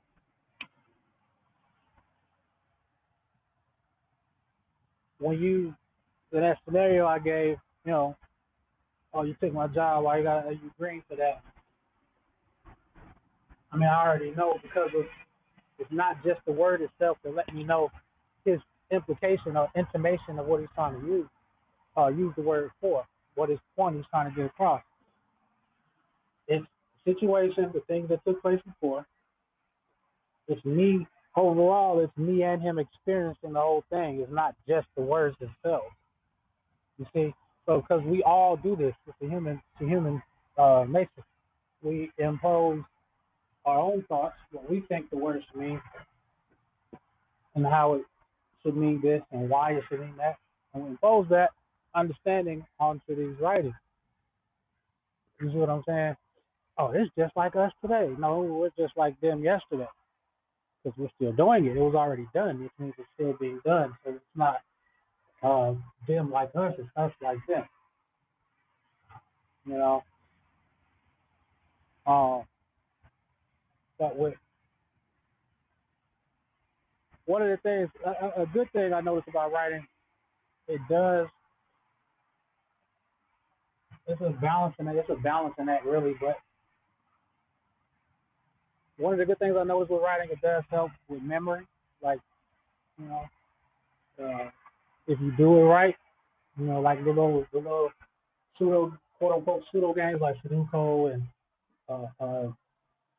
like write a flashcard on the word and then flip the card over and it's blank on the other side and you have to remember what this word is. And, you know, put a definition or you got definitions in your hand and then you have all these words face down and you have to remember the definition, and then you have to remember the word and where that word is on the space that you plan on, the table you're playing it on. So it does, like, there are ways you can use it to help with memory and improve, natural things, but then there's the shit we use for today, which is to entertain ourselves with, debating, the way the debating is today. I don't have a problem with debating, it's just the way that it's done today. It's a pissing contest, it's a Hollywood show. It's like battle rap, Excuse my language again, it's like battle rap. It's like, oh boy, this. I told you. I'm the scholastic bully. I'll do this. I'll do that. I'm the I'm the one with the ruler in my hand. So you sit back and listen, student. Like they're trying to make you feel bad for being a student. You know what I'm saying? Like, and it's all for entertainment. It's all for show. It's all to get laughs. It's all for the shit to give us a champagne bubble. You know.